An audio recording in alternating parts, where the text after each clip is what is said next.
పరలోకం అని మొదలుపెట్టి పరలోకంలోనే ఉన్నాం, పరలోకం కోసం చూస్తున్నాం, కానీ అన్నీ చూడాల్సి వచ్చింది. ప్రకటన గ్రంథం 4వ అధ్యాయం.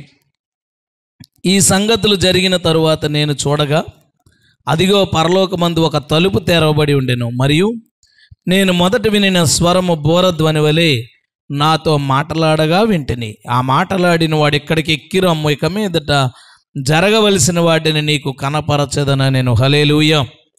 మనం ముందుకు వెళ్ళే ముందు అసలు ముందేం జరిగింది, ముందుకెళ్ళే ముందు దీని ముందేం జరిగింది అనేది షార్ట్గా చూద్దాం.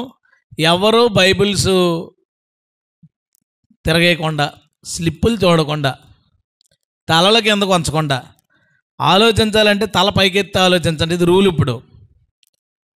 ఎందుకంటే చివరికి వచ్చేస్తున్నాం మనం, వచ్చే వారంతో అయిపోతుంది. ఈ వారమే చెప్పేద్దాం అనుకున్నాను 3 అధ్యాయాలు, కానీ చాలా విషయాలు ఉన్నాయి అందులో. అది నేను అన్యాయం చేసినా నవ్వుతాను, కరెక్ట్ కాదనిపించింది.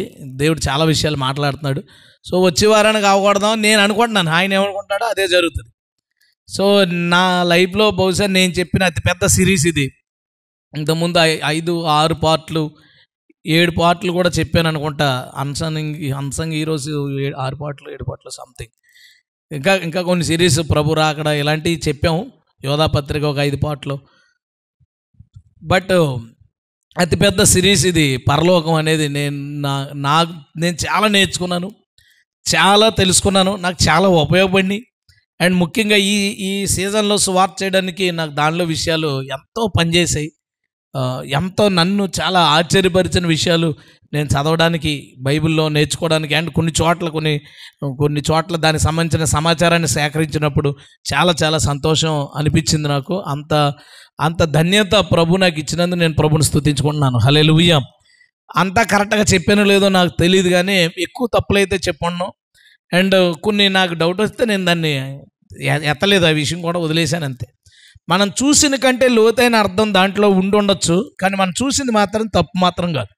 చూసిన కంటే లోతైన అర్థాలు ఉంటే ఉండొచ్చు, బట్ దేవుడు చూసేంతవరకు నాకు చాలా ఎక్కువ అనుకుంటున్నాను. నేను చెప్పింది నాకైతే నా జ్ఞానానికి నాకు ఎక్కువగానే ఇచ్చాడు. ఈ విషయంలో నాకు ఎక్కువ సహాయం చేశాడు. అందుకే నాకు చాలా ఆశ్చర్యంగా ఉంది. అండ్ ప్రభుని దాన్ని బట్టి ఇంకా ఎక్కువ నేను స్తుతించుకుంటున్నాను. హల్లెలూయా. చాలా భయం వేసింది, ఒక విధంగా చెప్పలేనని అనుకున్నాను. బట్ దేవుడు దూకేమంటే ఇంకా దూకేయడమే కదా, ఇంకా మనం ఆలోచించడానికి ఏముండదు. దూకేయంటే దూకేసాం.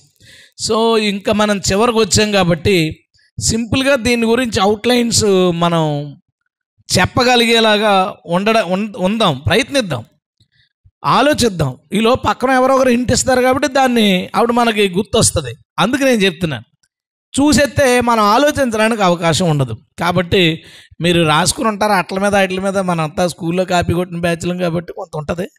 కాబట్టి అది ఆ గొడవ అంతా వదిలేసి మనం ఫ్రెష్గా ప్రశాంతంగా మనం థింక్ చేద్దాం. 1వ అధ్యాయంలో ఏం చూసాం?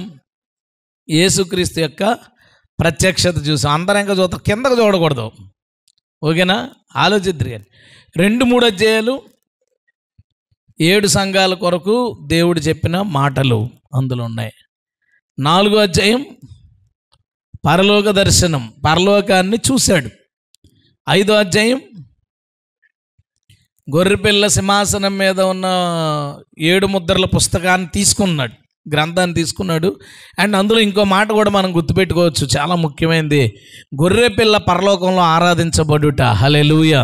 శక్తియు, ఐశ్వర్యం, మహిమ, ఘనత, ప్రభావాలు, అన్ని స్తోత్రము అన్నీ పొందదగిన వాడు, పొందుటకు అర్హుడు అని చెప్పడం 5వ అధ్యాయంలో చూస్తాం. 6వ అధ్యాయంలో 6 ముద్రలు విప్పబడ్డాయి. 7వ అధ్యాయంలో 1,44,000 మంది ముద్రించబడ్డారు. 8వ అధ్యాయంలో 7వ ముద్ర విప్పబడింది, 4 బోర్లు ఊదబడినాయి. 9వ అధ్యాయంలో 2 బోర్లు, ఇందులో 4, 8వ అధ్యాయంలో 9వ అధ్యాయంలో 2 బోర్లు ఊదబడినాయి. 5వ బోర ఊదినప్పుడు మిడతలు, 6వ బోర ఊదినప్పుడు పెద్ద యుద్ధము, 20 కోట్ల మంది సైన్యం అని మనం చూసాం. 10వ అధ్యాయం బలిష్ఠుడైన దూత, చిన్న పుస్తకం, అది 10th చాప్టర్. గుర్తుపెట్టుకోవాలి, అంటే మరి బండగుద్దులొద్దు, బట్ మీకు రిమైండ్ అయితే బాగుంటుంది.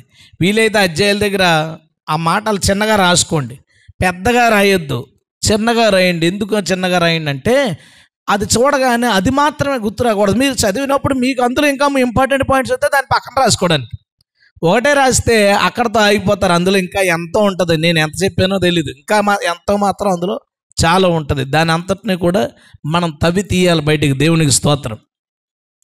11వ అధ్యాయం, ఇద్దరు సాక్షులు, తర్వాత దేవాలయం తెరవబడ్డం, 7వ బోర, ఇద్దరు సాక్షులు సువార్త చేయడం, 7వ బోర ఊదబడ్డం అనేది 11వ అధ్యాయంలో మనం చూస్తాం. 12వ అధ్యాయంలో సూర్యుని ధరించిన స్త్రీ ఘటసర్పం యుద్ధంలో ఓడిపోవడం, అది చాలా ఇంపార్టెంట్. సూర్యుని ధరించిన స్త్రీ యుద్ధంలో సాతాను ఓడిపోయి కింద పడిపోవడం అనేది ఉంటుంది. 13వ అధ్యాయం క్రూరమృగం పరిపాలించుట, 666 ముద్ర. అందరూ అలా ఉండిపోయేటి. ఇంతకుముందు అయితే అందరూ కాపీ బ్యాచ్ అనమాట, అర్థమైంది నాకు.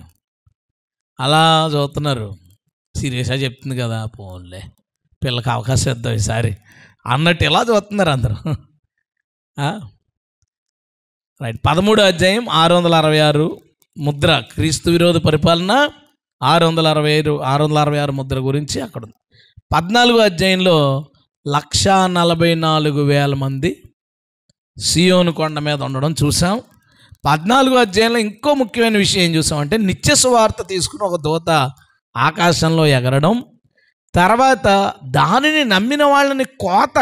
సో 14th చాప్టర్ చాలా ముఖ్యం. 144,000 మంది పరలోకంలో ఉన్నారు. కొడవలి కింద పడేసినప్పుడు కోత కోయబడింది. అంటే ఆ ముద్ర వేయించుకోకుండా ఇబ్బంది పడుతున్న ప్రజలను పట్టిపోయారు దూతలు వచ్చి. వాళ్ళు ఎక్కడ కనపడతారు మనకి? 15వ అధ్యాయంలో కనపడతారు. 17, 18 అధ్యాయాల్లో బబులోను, మహాబబులోను కోసం, ఆ పట్టణం కోసం, ఆ వేసి కోసం 17, 18 అధ్యాయాలు ఉన్నాయి. 16వ అధ్యాయంలో ఏం చూసాం? 15వ అధ్యాయంలో వీళ్ళు పాటలు పాడుతుంటే, పాటలు అయిపోయిన తర్వాత దేవాలయంలోంచి 7 దూతలు దేవుని ఉగ్రత పాత్రలు పట్టుకుని వచ్చారు. 16వ అధ్యాయంలో 16వ అధ్యాయంలోనే 7 పోసేశారు. ఫస్ట్ అంటే ఇంతకుముందు 6 ముద్రలు 6వ అధ్యాయంలో విప్పితే 7వ ముద్ర 8వ అధ్యాయంలో విప్పారు. 6 బోర్లు 8, 9 అధ్యాయంలో ఊదితే 11వ అధ్యాయంలో 7వ బోర అవుతారు.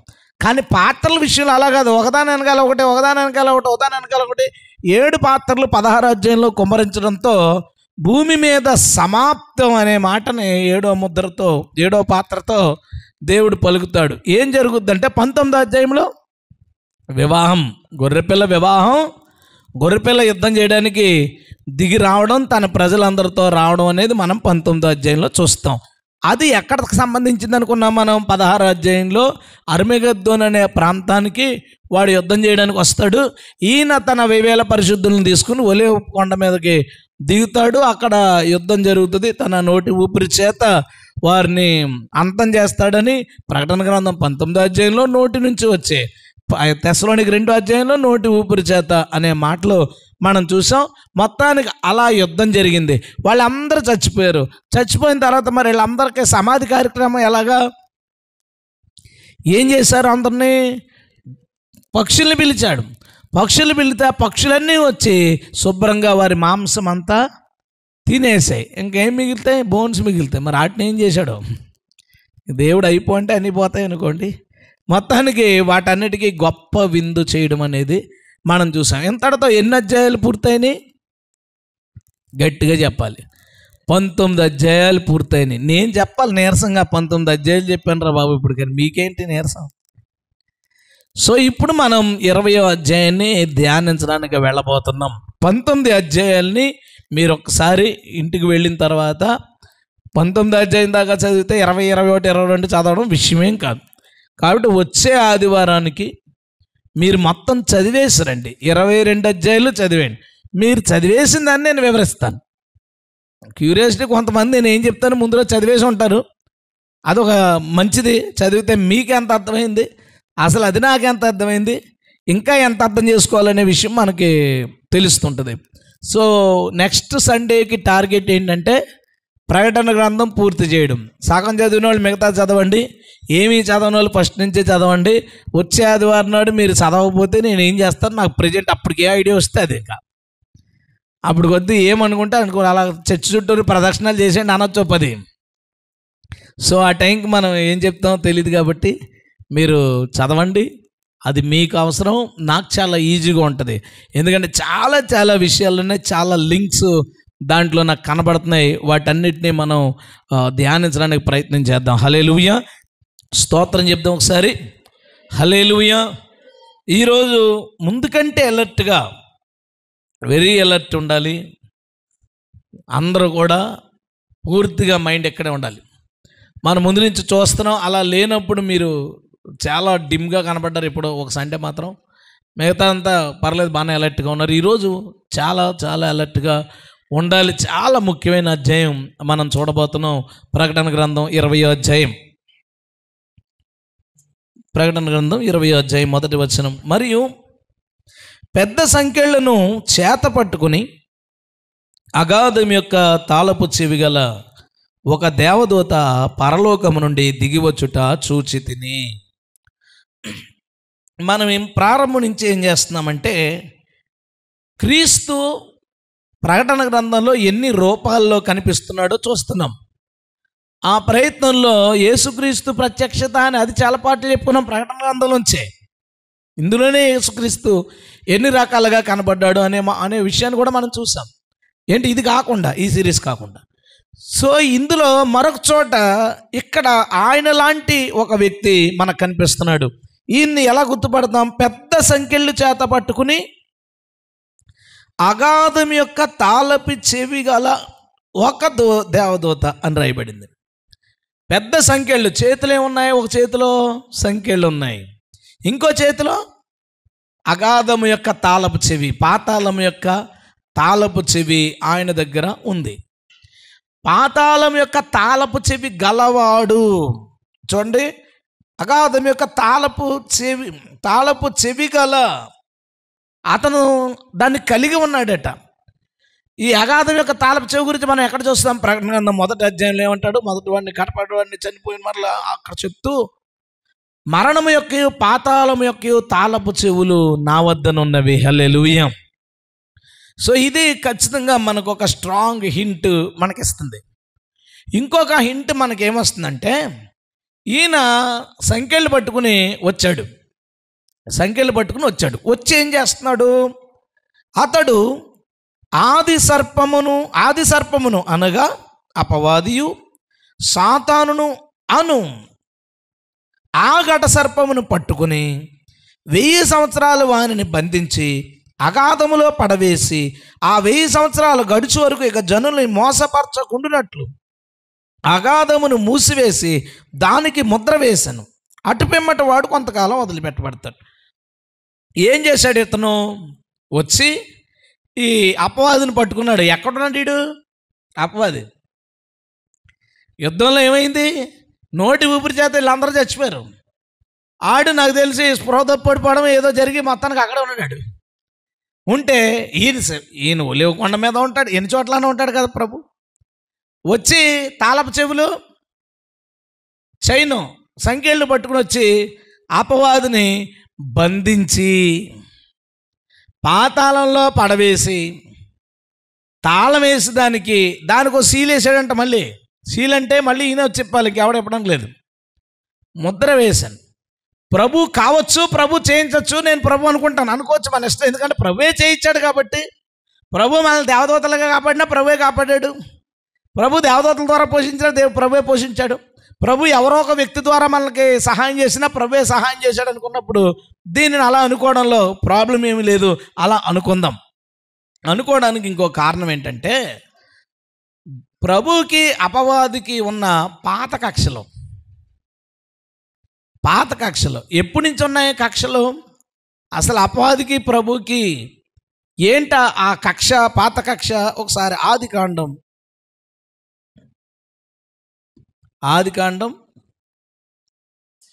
3వ అధ్యాయం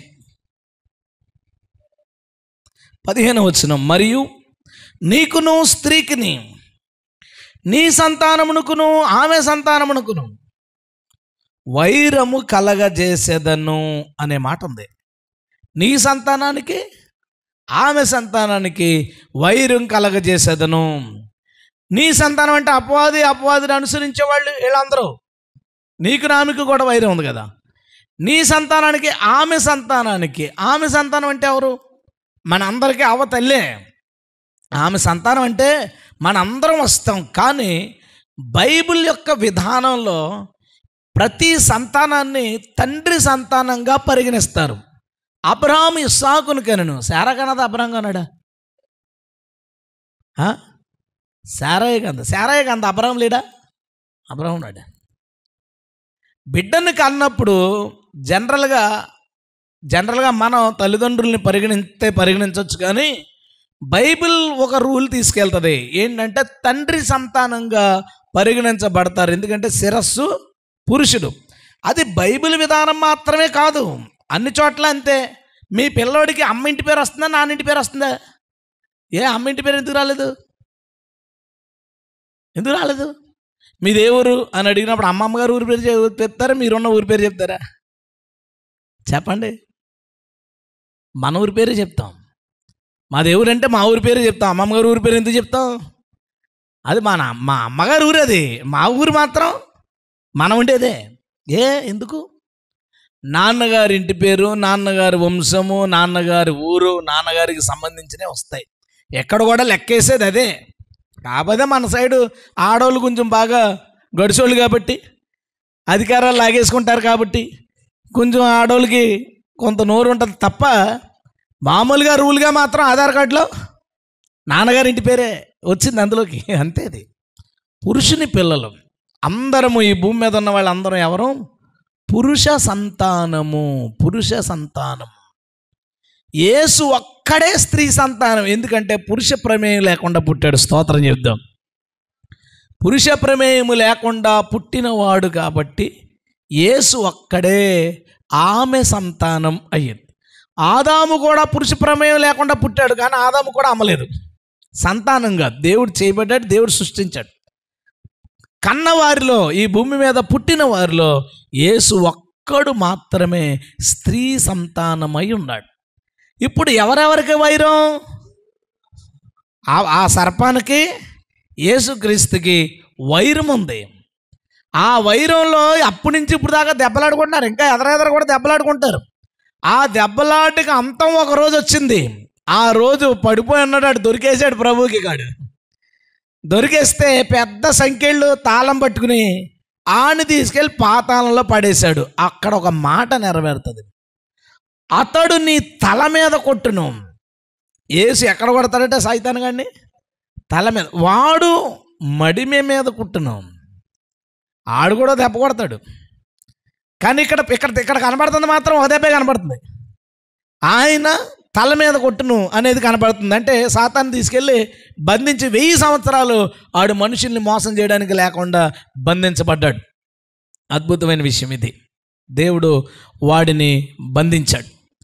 అయితే కొంతమంది అంటే పెద్దలు కూడా చెప్తున్నారు, ఎందుకో నాకు అంగీకారం అవ్వలేదు. అది నేను మీ ముందు పెడతాను, మీరు కూడా ఆలోచించండి. ఏంటంటే అస్తమాను వాళ్ళు చెప్పినప్పుడు సాతాను తలని యేసుక్రీస్తు చెదకొట్టాడు. విన్నారు కదా, మీరు వినే ఉంటారు ప్రతిసారి.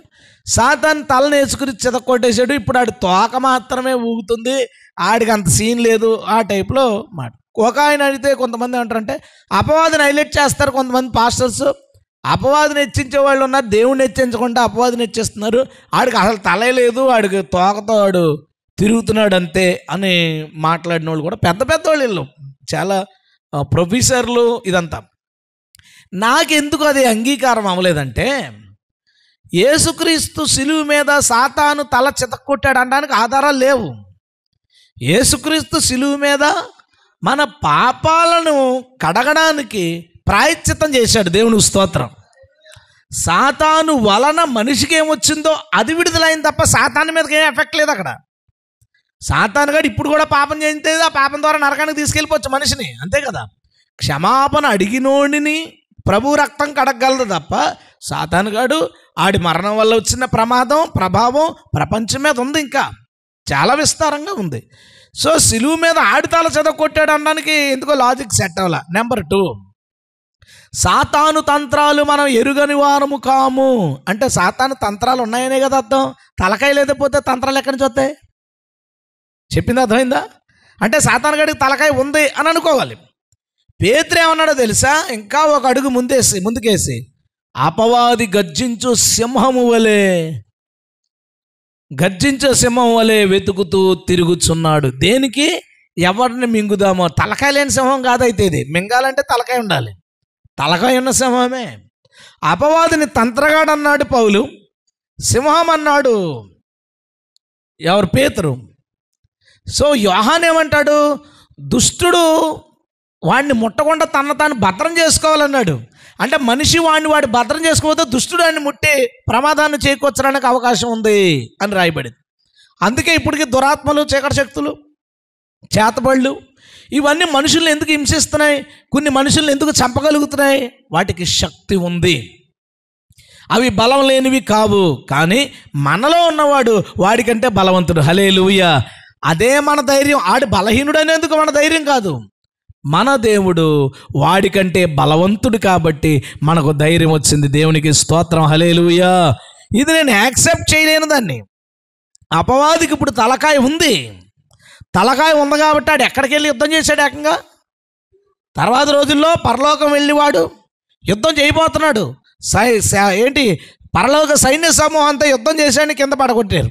ఆడి తలకాయ చదివిపోలా. ఆడింకా చాలా బలవంతుడిగా భూమి మీద వాడి పనులు వాడు చేస్తున్నాడు. ఫ్యూచర్లో వాడి భూమి మీదకి రావాలి. పూర్తిగా వాడి పనులన్నీ చేయాల్సిన అవసరం ఉంది. అదంతా అయిన తర్వాత మాత్రం ఇది మాత్రం నేను నమ్ముతున్నాను, యేసు వాడి తల మీద కొట్టాడండి. హల్లెలూయా. సంఖ్యలతో బంధించి పాతాళంలో పడేసి సీలేశాడు. ఏసాడుకో వాచి పడేసి ఉంటాడు. చూసుకోవడమే క్యాలెండర్. 1000 సంవత్సరాలు. 1000 సంవత్సరాలు వాడు బయటికి రావడానికి లేదు. ప్రజల్ని, భూనివాసుల్ని మోసం చేయడానికి వాడికి అవకాశం లేదు. వాడి దూతలో ఎవ్వడు భూమి మీద ఒక్క దురాత్మ, దెయ్యం, చీకటి శక్తులు ఎవ్వడ ఉండకుండా ప్రభు వాడి బలాన్నంతటిని బంధించి వాడిని ఆయన తల మీద కొట్టాడు. దేవునికి స్తోత్రం. హల్లెలూయా. 1000 సంవత్సరాలు ఆడు లోపలుంటే మరి బయట ఏం జరిగింది చూద్దాం.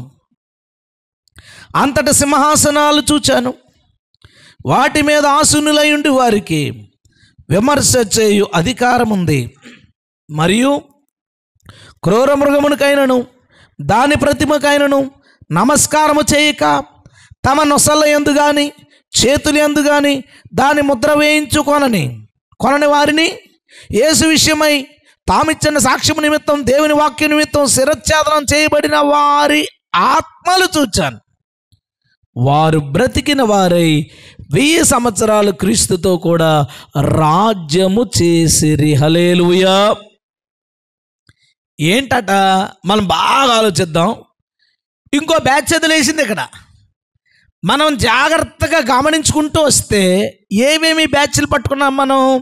దొంగ వలె వచ్చినప్పుడు సంఘాన్ని పట్టుకుపోయాడు. ప్రత్యక్షంగా మేఘారుడై వచ్చినప్పుడు యూదులను పట్టుకుపోయాడు. మధ్యలో శ్రమల కాలం మధ్యలో తీసుకెళ్ళిపోవడం మనం చూసాం. 11 అధ్యాయంలో మేఘం వచ్చింది, వాళ్ళు లెగిసి వెళ్ళడం అనే దాన్ని చూసాం. 14 అధ్యాయంలో ఆ ముద్రించబడిన వాళ్ళు పరలోకం వెళ్ళిపోవడం కూడా చూసాం. 15 అధ్యాయంలో మనం ఏం చూసాం? తర్వాత 3.5 సంవత్సరాల్లో ముద్ర వేయించుకోకుండా వాడితో ఇబ్బంది పడుతూ బతికిన వాళ్ళలో ఇబ్బంది పడుతున్న వాళ్ళని దేవదూతలు వచ్చి పట్టుకెళ్ళిపోవడం చూసాం. మిస్ అయిన వాళ్ళు ఎవరు అంటే, అక్కడ మిస్ అయిన వాళ్ళు ఎవరు అంటే, ముద్ర వేయించు కొనను అన్నందుకు శిరచ్ఛేదనం చేయబడిన వాళ్ళు ఉన్నారే, వాళ్ళు ఎక్కడ ఉన్నారు? వాళ్ళు ఏమయ్యారు? వాళ్ళు చచ్చిపోయారు. కానీ వాళ్ళ ఆత్మల పరలోకంలో ఉండొచ్చు, కానీ వాళ్ళ శరీరాలు ఎక్కడున్నాయి? భూమి మీద ఉన్నాయి. ఎందుకు అంటే కోత టైంలో శరీరాలు మార్చుకుని సజీవులు ఉన్న వాళ్ళు వెళ్ళిపోయారు. మరి శిరచ్ఛేదనం చేయబడిన వాళ్ళు, ఆ శిరచ్ఛేదనం చేయబడిన బ్యాచ్ 7 సంవత్సరాలు పూర్తయిపోయి యుద్ధం అయిపోయిన వెంటనే శిరచ్ఛేదనం చేయబడిన వారు కూడా బ్రతికి 1000 సంవత్సరాలు క్రీస్తుతో కూడా రాజ్యము చేశారు. దేవుని గట్టి స్తోత్రం చెప్దాం. హల్లెలూయా. అర్థమైందా మీకు? ఈ బ్యాచ్ ఎవరో? దొంగ వలె వచ్చినప్పుడు ఒక సమూహం. 7వ అధ్యాయంలో ఎవడనో లెక్కింపజాలని విస్తారమైన సమూహం. మొదటి 3.5 సంవత్సరాల చివర 1,44,000 మంది 14వ అధ్యాయంలో. తర్వాత 3.5 సంవత్సరాల్లో కోత జరిగినప్పుడు 15వ అధ్యాయులు అంటే బ్రతుకున్న వాళ్ళలో శరీరాలు మార్పు చెందించుకుని వెళ్ళిన వాళ్ళు. మరి ఇంకా పునరుద్ధానం అవ్వాలి కదా. బ్యాచ్ లేగాల్సిన వాళ్ళు ఉన్నారు కదా. ఆ లేవాల్సిన వాళ్ళు అంటే హతసాక్షులు అయిపోయి తర్వాత 3.5 సంవత్సరాలు ఎప్పుడు వాళ్ళు రాశాడు అక్కడ. అపవాది యొక్క ముద్ర వేయించుకోనని వాళ్ళు ముందోళ్ళు అందరూ ఏమైపోయారు, పునరుద్ధానం అయిపోయారు, గొర్రెపిల్ల వివాహంలో చేరిపోయారు. వాళ్ళు మిగిలిపోయిన సమూహం ఎవరు అంటే ఆ చివరి 3.5 సంవత్సరాల్లో ముద్ర వేయించుకోకుండా మరణించిన వారు మాత్రం ఉండిపోయారు. వారు కూడా పునరుద్ధానులై క్రీస్తుతో పాటు 1000 సంవత్సరాలు రాజ్యము చేసిరి అనే మాట ఉంది. అందుని బట్టి ప్రభువుకు స్తోత్రం చెప్దాం. అంటే ఫ్లోలో కూడా దేవుడు ఎవరిని వదల్లా.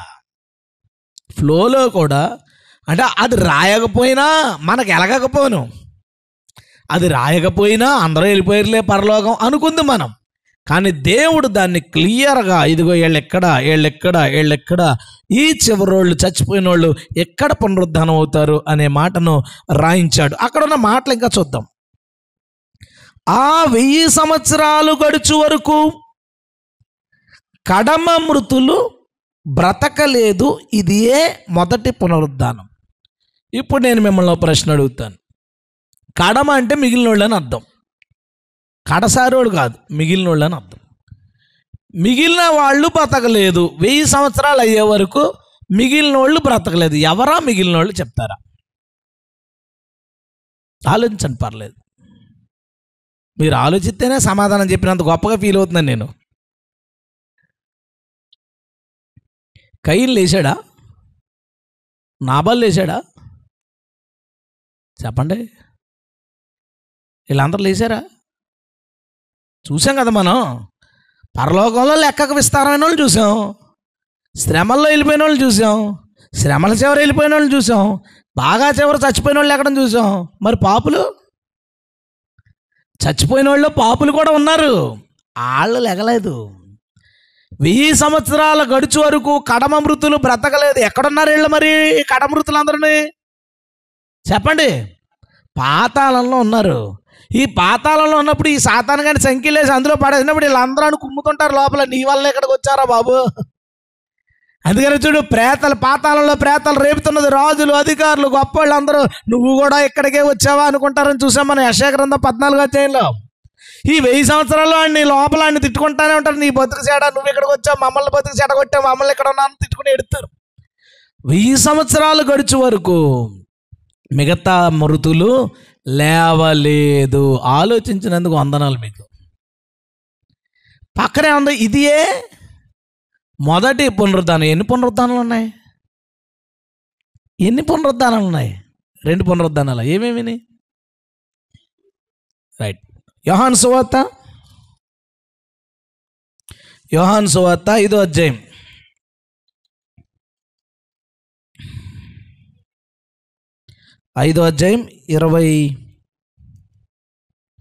28 నుంచి, దీనికి ఆశ్చర్యపడకండి, ఒక కాలము వచ్చుచున్నది, ఆ కాలమున సమాధులలో ఉన్నవారందరూ ఆయన శబ్దము విని మేలు చేసిన వారు జీవ పునరుద్ధానానికి, కీడు చేసిన వారు తీర్పు పునరుద్ధానానికి బయటకు వచ్చేదరు. ఎన్ని పునరుద్ధానాలు? మొత్తం 2. సింపుల్గా చెప్పేశాడు ఆయన, కానీ రెండింటికి మధ్యన 1000 సంవత్సరాలు ఉంది. మొదటి పునరుద్ధానం ఎప్పటి నుంచి స్టార్ట్ అయింది అది కూడా తెలుసుకోవాలి. మొదటి పునరుద్ధానం 7 సంవత్సరాల ముందు, అంటే ప్రభు దొంగ వలె వచ్చినప్పటి నుంచి స్టార్ట్ అయ్యి అంచెలంచెలుగా 7 సంవత్సరాల ఎండింగ్కి వచ్చేసరికి మొదటి పునరుద్ధానం పూర్తి అయిపోయింది. రెండవ పునరుద్ధానం ఎప్పుడు? 1000 సంవత్సరాల తర్వాత ఎప్పుడో, అది ఇంకా ఎప్పుడో మనకి ఇంకా తెలియదు, మనం వెళ్తాం కదా అప్పుడు చూద్దాం. కానీ మనకు మాత్రం ఏమర్థమైందంటే పునరుత్థానాలు 2. మేలు చేసిన వాడు జీవ పునరుద్ధానానికి, తప్పు చేసిన వాడు, కీడు చేసిన వాడు తీర్పు పునరుద్ధానానికి లేస్తారు. ప్రభు అంటాడు కదా, వల వేస్తాడు సముద్రంలో, లాగుతాడు, మంచోళ్ళని చెడ్డోళ్ళని వేరు చేస్తాడు, మంచోళ్ళని బుట్టలు వేసుకుంటాడు, చెడ్డోళ్ళని అగ్నిలో వేస్తాడు. 2 కలిపి చెప్పాడు. రెండింటి మధ్య 1000 సంవత్సరాలు ఉంది.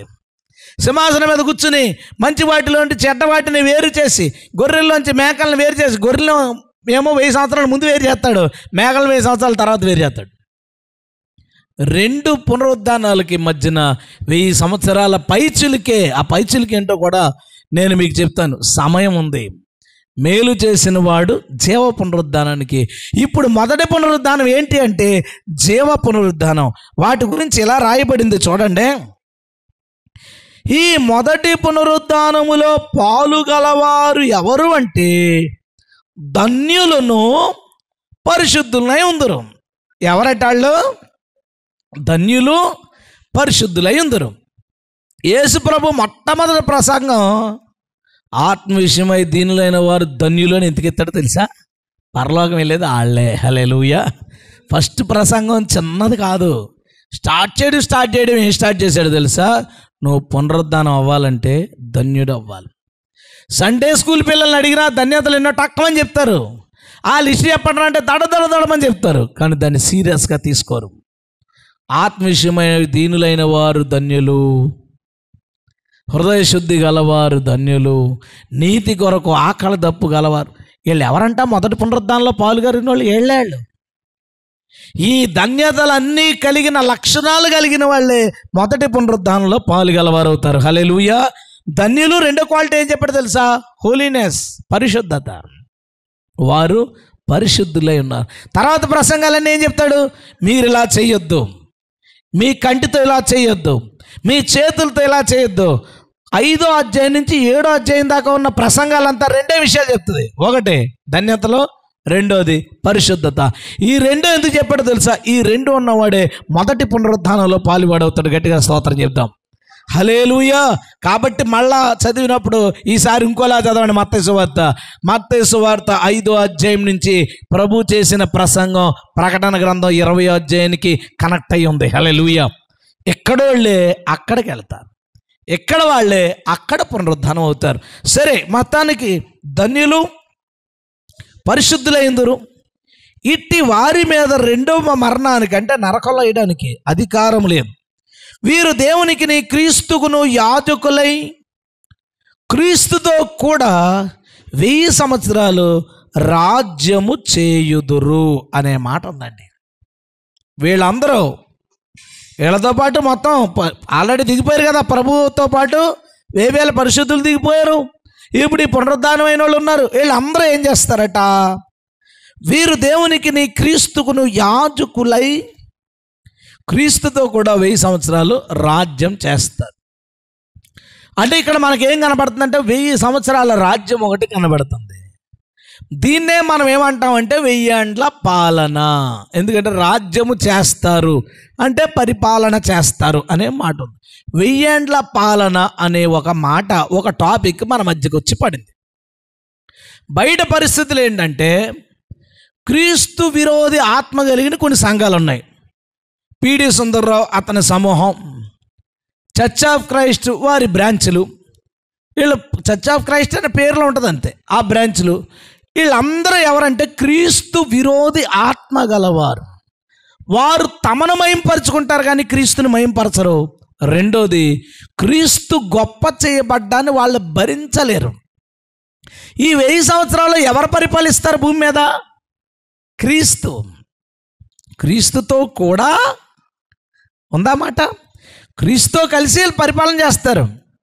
ముఖ్యమంత్రితో కలిసి ఎమ్మెల్యేలు, ముఖ్యమంత్రితో కలిసి మంత్రులు, ఆయనతో క్రీస్తు అనేవాడు ఎవరంటే సెంటర్ అక్కడ, ఆయనతో కలిసి వీళ్ళు కూడా పరిపాలన చేస్తారంటే ఇప్పుడు లోపల ఉన్న క్రీస్తు విరోధి దెయ్యం ఏమంటుంది? లోపల నేను ఒప్పుకోను, నన్ను లోపలేసి ఆయనేమో సింహాసనం, నేను ఒప్పుకోను అంటాడు. అందుకని ఇప్పుడు దెయ్యం పట్టిన వాళ్ళు ఏమంటారంటే 1000 ఏళ్ల పాలన అబద్ధం అన్నారండి. చిత్రం, 1000 ఏళ్ల పాలన అబద్ధం. నేను చర్చ్ ఆఫ్ క్రైస్ట్ అనే ఈ క్రీస్తు విరోధి దెయ్యం పట్టిన వాళ్ళ సైట్లో చూసిన ఒక మ్యాటర్ నేను మీకు చదువుతాను, చూడండి. 1000 సంవత్సరాల పరిపాలన అనేది ఉందా లేదా అనేది పాయింట్ పెట్టి రెఫరెన్స్లు పెట్టాడు. ఏంటి? మనం చదివిన రెఫరెన్స్ పెట్టి క్రీస్తు రెండో రాకల్లో ఆకాశంలో ప్రత్యక్షమై సంఘాన్ని తీసుకుని వెళ్తారని, పెండ్లి విందు భూమి మీద శ్రమల కాలమైన తర్వాత క్రీస్తు శ్రమల సంఘమును పట్టుకుని భూమి మీదకు వస్తారని, శ్రమల కాలం అయిన తర్వాత భూమి మీదకు మళ్ళీ వస్తాడని, అటు తర్వాత యెరూషలేము కేంద్రంగా పెట్టుకుని 1000 సంవత్సరాలు పరిపాలన చేస్తారని, ఇలాంటి కట్టుకథలు అనేక మంది బోధకుల్లో వింటూ ఉంటాం. ఏంటంటది? కట్టుకథ అంట. ఇది నేరుగా దెయ్యం దూరిపోయిన చర్చిలయ్యే, నేరుగా డైరెక్ట్గా దెయ్యాలు వెళ్తున్న చర్చిలయ్యే. చూడండి, ప్రకటన గ్రంథం 20వ అధ్యాయం 4, 6 నుంచి 6 వచనాలు ఏం బోధించట్లేదంటే 1000 సంవత్సరాలు క్రీస్తు భూమి మీద ఏలుబడి చేస్తాడని చెప్పట్లేదు అన్నాడు. అసలు క్రీస్తు ఎక్కడున్నాడు? యుద్ధం చేయడానికి కిందకు వచ్చాడా? వచ్చాడు కదా. కిందకు వచ్చేది ఏళ్ళ పునరుద్ధానం అయిపోయిన వాళ్ళు ఉన్నారా? 1000 సంవత్సరాలు రాజ్యం చేస్తారంటే కింద ఉన్నవాడు కింద చేయకపోతే పైన చేస్తాడా? చూడండి. తర్వాత క్రీస్తు పరిపాలన గురించి మాట్లాడట్లేదు అంట. ఎందుకు? వీడి బాధ, వీడు తట్టుకోలేడు. క్రీస్తుతో కూడా రాజ్యం చేస్తారు అంటే అర్థం ఏంటండి? యేసుప్రభు పరిపాలిస్తుంటే ఆయనతో పాటు వీళ్ళు కూడా పరిపాలిస్తారు. క్రీస్తు కూడా రాజ్యం చేస్తారు. క్రీస్తు చేస్తాడు, వీళ్ళు చేస్తారు రాజ్యం అని ఉంటే క్రీస్తు రాజ్యం చేస్తాడని రాయబడలేదు. మళ్ళీ ఏం రాశాడు? క్రీస్తు సింహాసనాన్ని గురించి ప్రస్తావించట్లేదు. యేసుక్రీస్తుకు సింహాసనం లేదు, ఆయన అందు మీద కూర్చోడు. ఎందుకు? నీకేంటి నొప్పి? ఓ మాట ఆలోచించు. ఇప్పుడు ఆత్మవరాల గురించి తేడాగా మాట్లాడతారు. ఎందుకు? సంఘంలో ఉన్నారు కాబట్టి, వాళ్ళ డాక్టర్ని కలిగి ఉన్నారు, సంఘానికి సంబంధించింది కాబట్టి అనుకుందాం. వాయిద్యాల గురించి ఏదేదో మాట్లాడతారు, ఎందుకంటే అది సంఘానికి సంబంధించింది కాబట్టి. 1000 ఏళ్ల పాలన ఉందండి. మనం నమ్మేది కూడా ఇది ఇప్పుడు కాదు, తర్వాత ఎప్పుడు అని. దాని గురించి ఓ డాక్టర్ని తేవాల్సిన అవసరం ఏముంది? వాళ్ళకి ఏమైనా అవసరం ఉందా? లేదు. కానీ ఎందుకు తెచ్చారో తెలుసా? కనీసం యేసు భవిష్యత్తులో కూడా సింహాసనం ఎక్కుతాడన్న మాటను లోపల ఉన్న దెయ్యం తట్టుకోలేకపోతుంది. తట్టుకోలేక వాళ్ళు ఎత్తిన డాక్టర్ని ఏంటంటే ఇది. దానికి మళ్ళీ ఏం చెప్తున్నారంటే, నోట్, వీరు క్రీస్తుతో కూడా 1000 సంవత్సరాలు రాజ్యము చేయుదురు అంటే అర్థం ఏంటి? యేసు ప్రభుతో పాటు చేస్తారని. మళ్ళీ పైన అన్నాడు యేసు రాజ్యం చేస్తాడని లేదు. నోట్ చేసుకోండి, క్రీస్తుతో కూడా 1000 సంవత్సరాలు రాజ్యం చేయుదురు. అక్కడ రాశాడు, కింద బొరపాడైపోయింది అడిగి. 1000 అనే పదం గురించి చెప్తున్నాడు. మళ్ళీ అడుగు మృగములన్నీ, 1000 కొండల మీద పశువులన్నీ నావే కదా అనే వచనం తీసుకుని 1000 అనేది జనరల్గా వాడే పదమట. నువ్వు 100 ఏళ్ళు బతకరా అంటారు, 100 ఏళ్ళు బతకమని కాదు, అది జనరల్గా వాడే పదమట. అలా 1000ని దేవుడు అక్కడక్కడ జనరల్గా వాడాడు కాబట్టి 1000 సంవత్సరాలు అనేది అక్షరార్థం కాదు అనే మాట రాశాడు. మళ్ళీ పెద్ద హెడ్డింగు, యేసు భూమి మీద ఏలుబడి చెయ్యడు. దానికి మళ్ళీ ఏం చేశాడు? యోధాలోంచి ఒక రాజు ఎప్పుడు ఏలడనే వచనం ఏదో తీసుకుని యేసుక్రీస్తు యోధాగోత్రంలో పుట్టినోడే కదా కాబట్టి ఏలడంట. యేసుక్రీస్తు యోధాగోత్రంలో పుట్టలేదు రావు. యేసుక్రీస్తు ఎప్పటి నుంచో ఉండి యోధాగోత్రంలోంచి వచ్చాడు. మళ్ళీ ఈ రూల్ ఆయనకి ఎలాగ అప్లై చేస్తావు నువ్వు? చూడు ఇంకేం రాశాడు, ఓ రిఫరెన్స్ ఎత్తాడు మళ్ళీ దీనికి. తెస్సలోనికలోది ఆ లాజిక్ చెప్తాను చూడండి. ఓసారి అందరూ తెస్సలోనిక మొదటి పత్రిక 4వ అధ్యాయం ఆ మీదట 17వ వచనం, ఆ మీదట సజీవులమై నిలిచి ఉండు మనము వారితో కూడా ఏకంగా ప్రభువుని ఎదుర్కొంటూ ఆకాశ మండలమునకు మేఘాల మీద కొనిపోబడదుము. కాగా మనము సదాకాలము ప్రభువుతో కూడా ఉందుము అనే వచనం తీసుకుని ఏమంటున్నాడంటే, సదాకాలము అనగా శాశ్వతంగా ఎల్లప్పుడూ సంవత్సరాలు ముగినంత కాలం పరలోకంలో ఉంటామని రాయబడింది అన్నాడు. వచనం ఏం చెప్తుందిరా గుడ్డోడా? ఏం చెప్పింది? మీరు చదివారా? కాగా మనము శాశ్వత కాలం ప్రభువుతో కూడా ఉంటానుందా, పరలోకంలో ఉంటానుందా? ప్రభువుతో కూడా. ప్రభు భూమి మీదకి వచ్చాడనుకో, మనం ఎక్కడ ఉంటాం? మనం భూమి మీదకి వస్తాం. ప్రభు అలా పైకి వెళ్ళాడనుకో, మళ్ళీ పైకి పోతాం. ప్రభు కొత్త భూమి కొత్త ఆకాశం తెచ్చాడనుకో, మళ్ళీ అందు మీదకి వచ్చేస్తాం. కాగా సదాకాలం ప్రభుతో ఉంటారని ఉంది, కానీ పరలోకంలో ఉంటారని ఉందా? అది ఎత్తి వెబ్సైట్లో పెట్టాడంటే వీడికి అరబుర్ర కూడా లేదు. వీడికి దెయ్యం. ఒక చర్చ్ ఆఫ్ క్రైస్టే కాదు, church of Christ, PD Sundara Rao సంబంధించిన అనుచరులు, ఇంకా కొంతమంది మేధావులుగా ప్రజెంట్ క్రిస్టియానిటీలో పెద్ద ప్రొఫెసర్లు, మేధావులు అనేవాళ్ళు కూడా 1000 ఏళ్ల పాలన చాలా వెట్టకారం చేశారు. అంతే. అసలు 1000 ఏళ్ల పాలన గురించి బైబిల్ ఏం చెప్తుంది? బైబిల్ యొక్క ఉద్దేశం ఏంటి? ఓ మాట మరలా, 1000 అనేది ఎందుకు వాడాడు దేవుడు? 1000 అనేది ఎందుకు వాడాడు దేవుడు? అక్షరార్థమా కాదా అనేది కూడా చూద్దాం. 3వ వచనం, ఆ 1000 సంవత్సరాలు గడుచు వరకు అంటే అర్థం ఏంటి? Perfect time. ఇంకో మాట చూపిస్తాను, 7వ వచనం, ఆ 1000 సంవత్సరాలు గడిచిన తరువాత అంటే అర్థం ఏంటి? 1000 సంవత్సరాలు ముందే ఏమంటాడంటే 1000 గడిచే వరకు అన్నాడు. 1000 అయిపోయిన తర్వాత ఏంటంటే 1000 సంవత్సరాలు గడిచిన తర్వాత అంటే ఆ అర్థం ఏంటంటే ఎగ్జాక్ట్ 1000 అది, ఎగ్జాక్ట్ 1000. ఇది సించోంజి వాళ్ళు ఏమంటారు అనుకున్నారు? ఇప్పుడు ఎవరైతే సించోంజీలో చేరతారో వాళ్ళు 1000 ఏళ్ల పాలనలోకి వచ్చినట్టట. ఆడదో డాక్టర్. యెహోవా సాక్షులు ఏమంటారో తెలుసా? ఫ్యూచర్లో 1000 ఏళ్ల పాలన వస్తుంది, దాన్నే భూపరదేశు అంటారు. చచ్చిపోయిన వాళ్ళందరూ పునరుద్ధానమై ఏలరు, వాళ్ళు మళ్ళీ భూమి మీద పుట్టేసి తల్లులు పిల్లలు భార్య బిడ్డలతో వాళ్ళు భూమి మీద వెళ్ళిపోతారు. అది 1000 సంవత్సరాలు కాదు, శాశ్వత కాలం అంటాడు. ఇక్కడ ఏముంది? 1000 ఏళ్ళు, 1000 పూర్తి అవ్వాలి, పూర్తయిన తర్వాత మళ్ళీ రావాలా? శాశ్వత కాలం కాదు, 1000 పూర్తి అవ్వాలి, మళ్ళీ రావాలి. ఇలాగా అనేక మంది 1000 సంవత్సరాల గురించి తమకు నోటికి వచ్చినట్టుగా, తమకు తోచినట్టుగా యేసు ప్రభు ఎక్కడ మహిమపరచబడతాడేమో అని తట్టుకోలేక, ఎందుకంటే నేను చెప్పిన ఎవరైతే వీళ్ళు ఉన్నారో ఈ గ్రూపులన్నీ కూడా క్రీస్తు వ్యతిరేకమైన గ్రూపులే. వీళ్ళందరూ ఎల్లప్పుడూ యేసు మహిమపరచబడ్డానికి ఇష్టం లేక వారు అట్టి బోధలు చేస్తున్నారు. ఈ వచనాలు ఏం చెప్తున్నాయి అన్నాడు. కానీ బైబిల్లో ఒక విషయం ఒక చోటే ఉంటుందా? దేవుని వాక్యం కొంత ఇచ్చట కొంత అచ్చట మనకి దొరుకును. స్తోత్రం చెప్దాం, హల్లెలూయా. కొంత ఒక చోట, కొంత ఒక చోట మనకు దొరుకుతుంది. ఇక్కడేం చెప్పాడు, ఇంకా మిగతా చోట్ల ఏం చెప్పాడు? అసలు 1000 సంవత్సరాల పరిపాలన కోసం బైబిల్ ఏమంటుంది? బైబిల్ ఎన్ని చోట్ల ఏ విధంగా చెప్పింది? భక్తులు దాని విషయంలో ఎలాంటి అభిప్రాయాన్ని కలిగి ఉన్నారు? దాని గురించి మనం చూసే ప్రయత్నం చేద్దాం.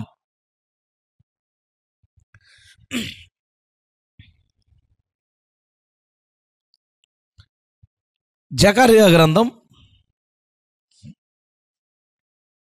మనం జకర్యా గ్రంథం 14 అధ్యాయంలో ఏం చూసాం? యెహోవా ఒలీవ కొండల మీద పాదాలు మోపడం చూసాం. 9వ వచనం చూసారా? యెహోవా సర్వలోకమునకు రాజయుండును దిగాడు, పాదాలు మోపాడు.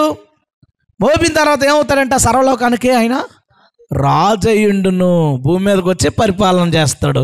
యెహోవా వస్తాడు, యేసుప్రభు వస్తాడు, నిరూపించుకుంటాడు. తర్వాత ఆడు చావు వాడే చేస్తాడు. చూడు, ప్రకటనలో చూపించాలి యెహోవా వస్తాడని. వచ్చినాడు ఎవరు? యేసు. ఆ రోజు అర్థమవుతుందంట, ఆ దినమున యెహోవా ఒక్కడనియు ఆయనకు పేరు ఒకటేనియు తెలియబడును అనే మాట చెప్పాడు. తర్వాత ఆయన పాదాలు మోపిన తర్వాత అక్కడ ఏమైంది? 7వ వచనం, ఆ దినము ప్రత్యేకమైందిగా ఉండును. ఆయన వచ్చిన దినం అది యెహోవాకు తెలియబడిన దినము, పగలు కాదు రాత్రి కాదు, అస్తమయ కాలమున వెలుతురు కలుగును. ఆ దినమున జీవజలములు యెరూషలేములో నుండి పారి సగము తూర్పు సముద్రమునకును సగము పడమటి సముద్రమునకును దిగును. వేసవి కాలమందును చలికాలమందును అలాగూ జరుగును అన్నాడండి. ఆ దినము జీవజలాలు యెరూషలేములోంచి పుట్టి తూర్పుకి పడమరకి పాయలుగా చీలి అవి ఈ చివర ఆ చివర సముద్రముల వరకు ప్రయాణం చేసి వెళ్ళి ఆ సముద్రంలో పడతాయట. ఎప్పుడెప్పుడు అట? చలికాలమందు, వేసవి కాలమందు. వర్షాకాలం వర్షాలు వస్తాయి కదా, ఇంకా నది ఎందుకు? సో వేసవి కాలం ఎప్పుడు కావాలో అప్పుడే వస్తుంది. అది వేసవి కాలం, చలికాలమందు ప్రవహించును. ఒకసారి మీరు ఓ చిన్న ఇమేజినేషన్లోకి వెళ్తారు. చిన్న పిక్చర్ వేసుకోండి. యుద్ధం అయ్యేసరికి భూమి ఎలా ఉండుంటుంది?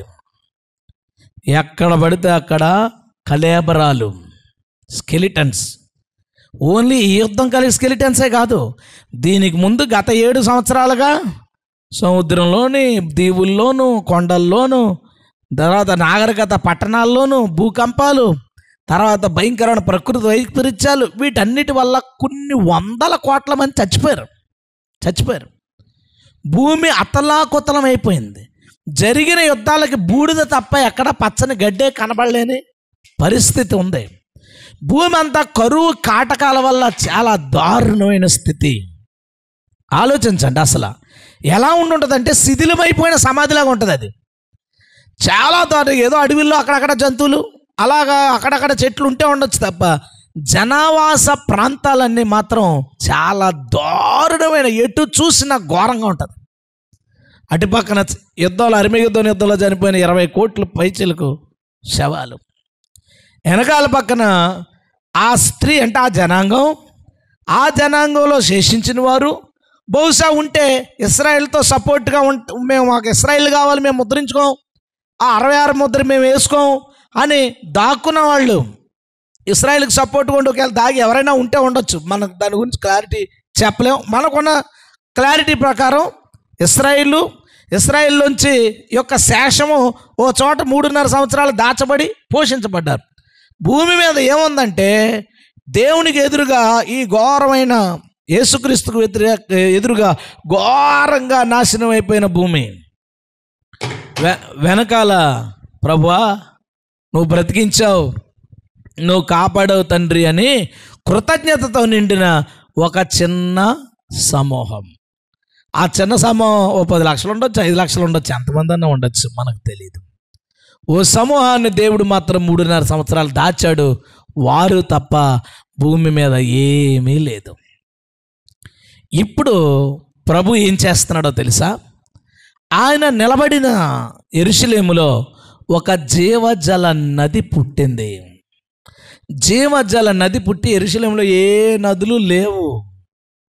అరణ్యం అంటారు కదా, అరణ్యం అంటే అర్థం ఏంటో తెలుసా? ఎడారి. అరణ్యం అంటే ఏంటంటే ఎడారి. అది ఆ ఎడారిలో నదులు ఎందుకు ఉంటాయి? నది ఉంటే ఎడారి ఎందుకు అవుతుంది? దేవుడు ఏదో స్టార్ట్ చేశాడు అక్కడ. ఏం స్టార్ట్ చేశాడంటే ఒక నది పుట్టింది. ఆ నదిని ఏమన్నాడు? జీవజల నది. జీవజల నది అంటే అర్థం ఏంటంటే ఆ నది ప్రవహించినప్పుడు భూమికి మళ్ళా జీవం వస్తుంది. ఎందుకు జీవం రావాలి? అణ్వాయుధాలు, బాంబులు, వీటన్నిటి వల్ల భూమి అంతా సర్వనాశనం అయిపోయింది. అది సర్వనాశనం అయిపోయిన ఈ భూమికి మరలా జీవం పుట్టించడానికి జీవజల నది ఒకటి దేవుడు పుట్టిస్తున్నాడు. మరలా బ్యాక్ టు జెనసిస్, ఆది కాండంలో మొట్టమొదటిసారి దేవుడు ఒక నదిని పుట్టించడం చూస్తాం. ఆ నది 4 పాయలై 4 వైపులు ప్రయాణించడం మనం చూస్తాం. అదంతా సర్వనాశనం అయిపోయింది. ఇప్పుడు మళ్ళా ఒక నది స్టార్ట్ చేశాడు. అంటే దేవుడు తాను పోగొట్టుకున్న దాన్ని తిరిగి మళ్ళా తయారు చేస్తున్నాడు. హల్లెలూయా. ఇక్కడి నుంచి మనం ఏం చూడబోతున్నామంటే 20వ అధ్యాయం నుంచి, ఆదికాండం 1వ అధ్యాయంలో సైతాన్ గడు ఉన్నాడా? లేడు. 2వ అధ్యాయంలో సైతాన్ గడు ఉన్నాడా? లేడు. ప్రకటన గ్రంథం 20వ అధ్యాయంలో సైతాన్ గడు ఉన్నాడా భూమి మీద? లేడు, కింద పోయాడు. మరలా మనం ఏం చూడబోతున్నామంటే ఆదికాండం మొదటి 2 అధ్యాయాలు చూడబోతున్నాం. హల్లెలూయా. దేవుడు దేన్ని కోల్పోయాడో, దేన్ని లాస్ అయ్యాడో, దేనిని నష్టపోయాడో దాన్ని మరలా తిరిగి కడుతున్నట్టుగా అనిపిస్తుంది. ఒక జీవజాల నది పుట్టి అది పారడం స్టార్ట్ అయింది. అది పారడం స్టార్ట్ అవుతుండగానే ఏదో ఒక మార్పు భూమిలో ప్రారంభమైంది. ఏం జరిగింది అక్కడ చూద్దాం. యెషయా గ్రంథం అందరూ తీయండి. యెషయా గ్రంథం 11వ అధ్యాయం. వీళ్ళు ఎలాంటి వాళ్ళు మీకు చూపిస్తాను. 11వ అధ్యాయం. అది యేసుక్రీస్తు గురించి ప్రవచనం ప్రారంభం. మనకు తెలుసు, యెషయా మొద్దు నుండి చిగురు పుడుతుంది, వేరు నుంచి అంకురం ఫలిస్తుంది. అంటే క్రీస్తు పరిశుద్ధాత్మ, ఆత్మ క్రీస్తు మీదగా నిలుస్తాడు. 3వ వచనం. యెహోవా భయం అతనికి ఇంపైన సువాసనగా ఉండును, కంటి చూపును బట్టి అతడు తీర్పు తీర్చడు, తాను వినుదాన్ని బట్టి విమర్శ చేయడు, నీతిని బట్టి బేదలకు తీర్పు తీర్చును, భూనివాసుల్లో దీనులైన వారికి యథార్థంగా విమర్శ చేయును. ఇది మొదటి రాకల్లో అయిపోయింది. ఎప్పటికి కూడా కొనసాగుతుంది. దేవుడు దీనులకి, యథార్థవంతులకి ఆయన కావలసిన వాటిని అనుగ్రహిస్తూ నిలబెడుతున్నాడు. మొదటి రాకల్లో అయిపోయింది, ఇప్పుడు కొనసాగుతుంది. తన వాగ్దండము చేత లోకమును కొట్టును. వాగ్దండం అంటే అర్థం ఏంటండి? వాయిస్ అనే దండం. ఎలా చంపాడు? నోటి మాటతోనేనా? నోటి ఊపిరితేనన్నా? కింద లైన్ క్లారిటీ. తన పెదవుల ఊపిరి చేత దుష్టుల్ని చంపును. హల్లెలూయా. ఏం ప్రవచనం రాశాడండి. తెస్సలోని పత్రికలో చూసాం మనం. ఆయన ఆగమన ప్రకాశం చేత, నోటి ఊపిరి చేత చంపుతాడు. దాన్ని యెషయా ఎప్పుడో 11వ అధ్యాయంలో వాగ్దండం చేత కొట్టును, నోటి ఊపిరి చేత దుష్టుణ్ణి చంపును. చంపేసిన తర్వాత ఏమవుతుంది చూస్తున్నాడు చూడు. అతని నడుమునకు నీతియు అతని తొంట్లకు సత్యమును నడికట్టుగా ఉండునంటే పరిపాలన మొదలు పెడుతున్నాడు. పరిపాలన ఎలా ఉంటుందంటే తోడేలు గొర్రె పిల్ల వద్ద నివాసం చేయను. చిరతపులి మేకపిల్ల దగ్గర పడుకుంటుందంట. చిరతపులి వెళ్ళి దూడ కొదమసింహం పెంచబడిన కోడే ఒక చోట ఉంటే చిన్న కుర్రగాడాటిని తోలుతాడట. ఆవులు ఎలుగుబంటి కలిసి మేస్తాయట, వాటి పిల్లలు ఒక్కచోట పడుకుంటాయి. ఎద్దు మేయినట్లు, ఇది నాకు బాగా నచ్చిందండి, సింహం గడ్డి మేయను. అబ్బా, ఎద్దు మేయినట్లు సింహం ఏం చేద్దట, గడ్డి మేస్తుంది. పాలు కుడుచు పిల్ల, పాలు తాగే చిన్నపిడ్డ నాగుపాము పుట్ట దగ్గర ఆటలు ఆడుకుంటుంది. మిడినాగు పుట్ట మీద పాలు విడిచిన పిల్ల తన చెయ్యి చాపును. నా పరిశుద్ధ పర్వతమనంతటా ఏ మృగమును హాని చేయదు, నాశనము చేయదు. సముద్రము జలములతో నిండి ఉన్నట్లు లోకము యెహోవాను గూర్చిన జ్ఞానముతో నిండి ఉండును. ఆ దినమున ప్రజలకు ధ్వజముగా నిలుచుండు. యెషయి వేరు చిగురునొద్ద జనులు విచారణ చేయుదురు. హల్లెలూయా. ఈ దెయ్యాలు పట్టిన వాళ్ళు ఈ వచనాలు ఎందుకు చూడరు? ఎలా రాశాడు? ఆ దినము యెషయి వేరు చిగురు వద్ద జనులు అందరూ వచ్చి విచారణ చేస్తారు. ఎందుకంటే ఇతను రాజు కాబట్టి దేవునికి స్తోత్రం. ఈడు ఎంత చచ్చినా, ఈ సైతానగాడు ఎంత చచ్చినా, ఈ దెయ్యాలు పట్టిన దుర్బోధకులు ఎంత చచ్చినా యేసు రారాజుగా వెళ్ళబోతున్నాడు. హల్లెలూయా. అప్పుడు వీళ్ళు గుట్టలు చింపేసుకుని పాతాళంలో పిచ్చోళ్ళు అయిపోతారు. వీళ్ళు పాతాళంలో పైన వేలేస్తున్నాడట్రా. ఏం దౌర్భాగ్యం క్రైస్తవులకు వచ్చింది. ఎంత అద్భుతంగా రాశాడండి. ఆయన ఏం చేస్తున్నాడంటే, 1000 ఏళ్ల పాలనలో ఏం జరుగుద్దంటే, ఏదేనులో హింస లేదు. ఆదామవ్వలకి ఏం చెప్పాడు? పచ్చని కూర మొక్కలన్నీ మీకు ఆహారమను, కోళ్ళు మేకలు ఏమి ఇవ్వలేదు దేవుడు. ఆదామవ్వలకి అసలు చంపడం, రక్తం ఈ సెక్షనే లేదు. పచ్చని కూర మొక్కలు, ఫ్రూట్స్, ఎంత ఆరోగ్యం అలాగే, అవి ఆహారంగా ఇచ్చాడు. కానీ కాలం మారిపోయింది, నోవ జలప్రాణం అయిపోయిన తర్వాత జంతువులు ఇంక శాపం వచ్చింది కదా. శాపం వచ్చిన తర్వాత చావు వచ్చింది, హింస వచ్చింది, బలి ఇవ్వాల్సి వచ్చింది, జంతువులు బలి ఇవ్వాల్సి వచ్చింది, ఆడి మొక్కలు తినాల్సి వచ్చింది, ఎన్నో జరిగినాయి. మరలా దేవుడు ఏం చేస్తున్నాడో తెలుసా? నా పరిశుద్ధ పర్వతం మీద ఏ జంతువు మరొక దానికి హాని చెయ్యదు, హాని చెయ్యదు. హల్లెలూయా. దేవుడు పోగొట్టుకున్న దాన్ని మళ్ళా తయారు చేసుకుంటున్నాడు. జనాలు అందరూ ఎక్కడికి వస్తారట? యేసుప్రభు దగ్గరికి వచ్చి, అయ్యా మా ఇంట్లో ఈ ప్రాబ్లం ఉంది, మాకు ఈ చిన్న తగు వచ్చింది అని ఆయన దగ్గర విచారణ చేస్తారట. ఇంకో మాట చెప్పనా? ఆయన విశ్రమ స్థలము ప్రభావము గలదగును. ఆయన విశ్రమ స్థలం అంటే రెస్టింగ్ ప్లేస్. దేవుడు రెస్ట్ తీసుకోవడానికి ఒక ప్లేస్ ఉందంట. ఆ ప్లేసు ప్రభావం గలదవుద్దంట. దేవుడు ఎక్కడ కూర్చున్నాడు? సింహాసనం మీద కూర్చున్నాడు. కాళ్ళు ఎక్కడ పెట్టుకున్నాడు? మామూలుగా మాట వరుస. ఆకాశం నా సింహాసనము, భూమి నా పాదపీట. కాళ్ళ దగ్గర పీఠం ఎందుకు పెట్టుకుంటారు? రెస్ట్. కాళ్ళు అలాగా పీట మీద పెట్టుకుంటే కాళ్ళకి విశ్రాంతి దొరుకుతుంది. దేవుడు సింహాసనం మీద ఉంటాడు, కానీ ఆయన విశ్రాంతి ఎక్కడ కోరుకుంటున్నాడో తెలుసా? భూమి మీద కోరుకుంటున్నాడు. హల్లెలూయా.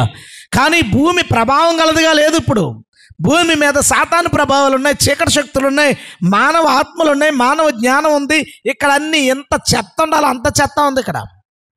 అయితే దేవుడు ఏం చేయబోతున్నాడంటే, తన విశ్రమ స్థలం అనగా భూమి, దేవుడు విశ్రమించే స్థలం భూమి. అందుకనే మనల్ని ఏమన్నాడు? మీరు నా ఇల్లు అంటే రెస్ట్ తీసుకునే ప్లేస్. భూమి రెస్టింగ్ ప్లేస్. తన రెస్టింగ్ ప్లేస్ ఎలా మారిపోద్దంటే ప్రభావం గలదిగా మారిపోద్దట. హల్లెలూయా. 1000 ఏళ్ల పాలనలో జంతువులు ఎలా ఉంటాయి చూసాం. ఇప్పుడు జంతువులు, మనుషులు ఎక్కడ విచారణ చేస్తారో చూసాం. ఇంకా ఏం రాశాడు 1000 ఏళ్ల పాలన గురించి? ఇంకా ఏం ప్రవచనాలు ఉన్నాయి మనం చూద్దాం. 30వ అధ్యాయం యెషయా గ్రంథం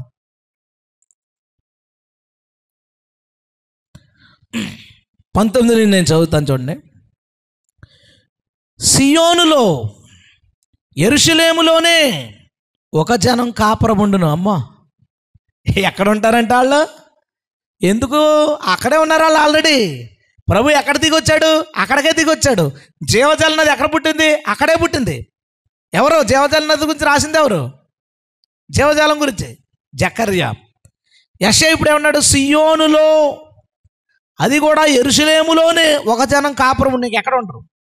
జనమా, నీవిక ఏమాత్రం కన్నీళ్లు విడవవు. ఆయన నీ మొర విని నిశ్చయంగా నిన్ను కరుణించాడు. ఆయన నీ మాట వినగానే నీకు ఉత్తరం ఇచ్చును. ఏళ్ళ పనులు ఎలా ఉంటుందంట? ఇలా అడగగానే ఆన్సర్ వస్తుందట. ప్రభు నీకు క్లేశాన్నపానములు ఇచ్చి ఏం కావాలంటే అది ఆహారం ఇస్తాడు. ఇక మీదట నీ బోధకులు దాగి ఉండరు. నీవు కన్నులారా నీ బోధకులు చూచదు. నీకు చెప్పేవాళ్ళు దేవుని స్వరం వచ్చేది. దేవుడు కనబడతాడు. ఇప్పుడు మీరు కుడి తట్టైనను ఎడమ తట్టైనను తిరిగినను ఏదో తప్పుతున్నాడు, దారి తప్పుతున్నారట. తప్పితే ఇదే త్రోవ, దీనిలో నడువుడి అని నీ వెనక నుండి ఒక శబ్దము నీ చెవులకు వినబడును. హల్లెలూయా. ఇలా చెడ్డగా ప్రవర్తిద్దాం అనుకుంటున్నాడు అంటాడు. వెంటనే వెనకాల నుంచి ఇదే త్రోవ, దీనిలో నడు అంటారు. ఎంతమందికి అని చెప్తాడు? అలాగా ఎంతమందికి అని చెప్తాడు?